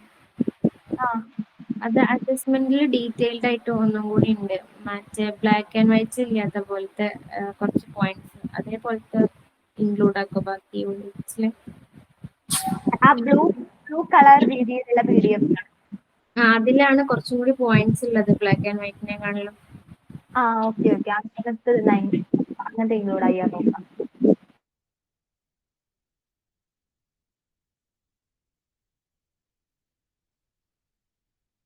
ഗ്രൂപ്പിൽ അയക്കുന്ന PDF നല്ലതല്ലേന്നാ എന്താ ചോദിച്ചേ? അത് മാത്രം മതിയോന്നാണെങ്കിൽ ഇപ്പൊ നമുക്കറിയാം പെട്ടെന്ന് സിലബസ് മാറി. സോ നിങ്ങൾ ആ PDF നിങ്ങൾ നന്നായിട്ട് കോൺസെൻട്രേറ്റ് ചെയ്യണം. അതിന്റെ കൂടെ തന്നെ എക്സ്ട്രാ നിങ്ങൾക്ക് പഠിക്കാൻ പറ്റുകയാണെങ്കിൽ അത്രയും നല്ലത്. എക്സ്ട്രാ പോയിന്റ്സ് നിങ്ങൾക്ക് എവിടെന്നെങ്കിലും കളക്ട് ചെയ്തിട്ട് പഠിക്കാൻ പറ്റുകയാണെങ്കിൽ, അല്ലെങ്കിൽ ഒരു പോയിന്റിനെ കുറിച്ചുള്ള അധിക വിവരങ്ങളൊക്കെ നിങ്ങൾക്ക് പറ്റുകയാണെങ്കിൽ നല്ലത്. പക്ഷെ എന്ത് ചെയ്യാന്ന് വെച്ചാൽ അയച്ച PDF ഇല്ലേ, അത് വളരെ കറക്റ്റ് ആയിട്ട് പഠിച്ചു വെക്കുക. അതൊരു കൈൻഡ് ഓഫ് ബേസ് സാധനങ്ങളാണ്. സോ ആ ഒരു സംഭവം മനസ്സിലാക്കിയാൽ തന്നെ നിങ്ങൾക്ക് എന്ത് ചെയ്യാൻ പറ്റും, പ്രാക്ടിക്കൽ ആയിട്ട് പ്രോബ്ലം വരുന്ന സമയത്ത് സോൾവ് ചെയ്യാൻ പറ്റും. സോ നിങ്ങൾക്ക് ഞങ്ങൾ അയക്കുന്ന ആ PDFസിലെ കാര്യങ്ങൾ എന്ത് ചെയ്യുക, വളരെ കറക്റ്റ് ആയിട്ട് പഠിച്ച് മനസ്സിലാക്കിയിട്ട് വെക്കുക.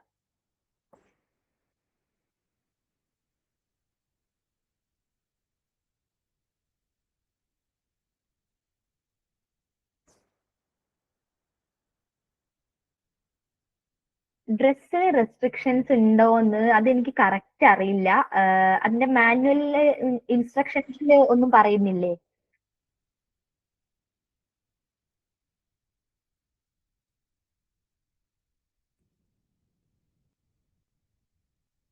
മറ്റാർക്കെങ്കിലും അതിനെപ്പറ്റി കറക്റ്റ് ആയിട്ട് അറിയോ? എനിക്ക് അത്ര അറിയില്ല.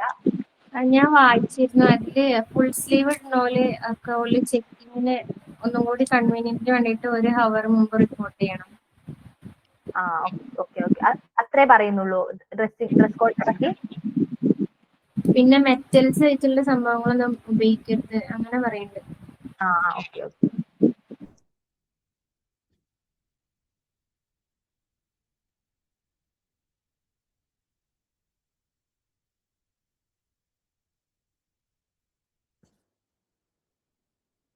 നോർമൽ കോമ്പറ്റേറ്റീവ് എക്സാമിനൊന്നും വാച്ച് അങ്ങനെ അലോ ചെയ്യാറില്ലല്ലോ. സോ NCERTക്കും പറ്റലുണ്ടാവില്ല.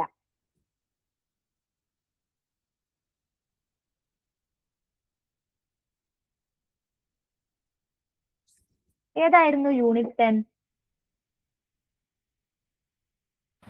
ഈ സബ്ജക്ട് നോളജും എഡ്യൂക്കേഷണൽ തിങ്കേഴ്സും നെറേറ്റീവ്സും ഈ 2 യൂണിറ്റുമാണോ PPT അയക്കാൻ പറഞ്ഞത്? അതെ. സബ്ജക്ട് നോളജും എഡ്യൂക്കേഷൻ തിങ്കേഴ്സും വരുന്ന ആ യൂണിറ്റ്സ് ആണ് PPT അയക്കാന്ന് പറഞ്ഞത്. അതിന്റെ ക്വസ്റ്റ്യൻ ആ 10th യൂണിറ്റ് അതന്നെയാണോ? ഒരു മിനിറ്റ്. 10th യൂണിറ്റ് PDF അയച്ചാൽ കാണിക്കുന്നത് എഡ്യൂക്കേഷണൽ നെറേറ്റീവ്സ് ആൻഡ് തിങ്കേഴ്സ്. അത് നിങ്ങൾക്ക് വേറെ ക്ലാസ് എടുത്തില്ലേ, എഡ്യൂക്കേഷണൽ നെറേറ്റീവ്സ് ആൻഡ് തിങ്കേഴ്സ്? ഞാൻ PPT ചെക്ക് ചെയ്തപ്പോ അതിന്റെ നോട്ട് കണ്ടില്ല. ഓക്കെ, അത് അശ്വിനി ഓൾറെഡി എടുത്തു എന്നാണ് എനിക്ക് തോന്നുന്നത്. ഞാൻ ഒന്നും കൂടി ചെക്ക് ചെയ്തിട്ട് എടുത്തില്ലെങ്കിൽ അതും കൂടി കവർ ചെയ്യുക. ഇനിയിപ്പോ അത് ഓൾറെഡി എടുത്തതാണെങ്കിൽ നോട്ട് അപ്ലോഡ് ചെയ്യാൻ വേണ്ടിയിട്ട് പറയാം.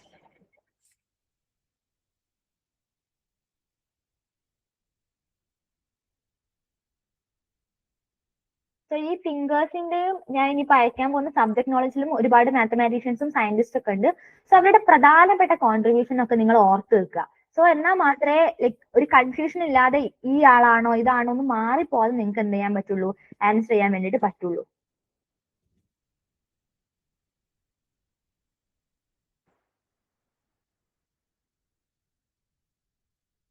സോ ഇത്തരം കാര്യങ്ങളെ പറയാനുള്ളൂ എന്ന് വിചാരിക്കുന്നു. അതെ, ജനറൽ ടെസ്റ്റും ടീച്ചിങ് ആപ്റ്റിറ്റ്യൂഡും രണ്ട് പേപ്പറാണ്, 6 പേപ്പറാണ്.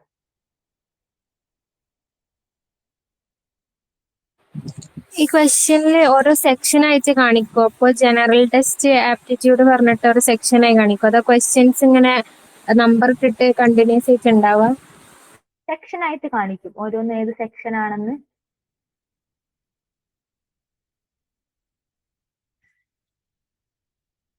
സോ ഇത്രയും കാര്യങ്ങളെ നിങ്ങൾക്ക് പറയാനുള്ളൂ എന്ന് വിചാരിക്കുന്നു. സോ ഞാൻ പറഞ്ഞ പോലെ തന്നെ ഇപ്പൊ ഞാൻ എടുത്ത ക്ലാസ് റൂം മാനേജ്മെന്റിന്റെ PDF-ഉം തിങ്കേഴ്സും അതുപോലെ തന്നെ സയന്റിഫിക് ആ ഭാഗവും പോർഷനും ഒരുമിച്ച് PDF-ഉം അതിന്റെ ക്വസ്റ്റ്യൻസും ഷെയർ ചെയ്യാം ഗ്രൂപ്പിൽ. ഐ മീൻ നിങ്ങളുടെ ഡ്രൈവിൽ അപ്ലോഡ് ചെയ്യാം. സോ നമുക്കെന്നാല് ഇന്നത്തെ ക്ലാസ് വൈൻഡപ്പ് ചെയ്താലോ?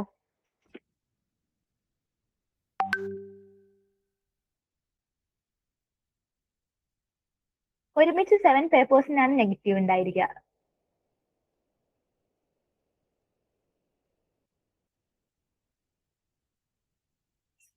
ഓക്കെ, എന്നാ വേറെ ഒന്നും പറയാനില്ല എന്ന് വിചാരിക്കുന്നു. സോ നിങ്ങൾ എന്ത് ചെയ്യുക, നന്നായിട്ട് പ്രിപ്പയർ ചെയ്യുക. സോ എല്ലാവർക്കും all the best and thank you.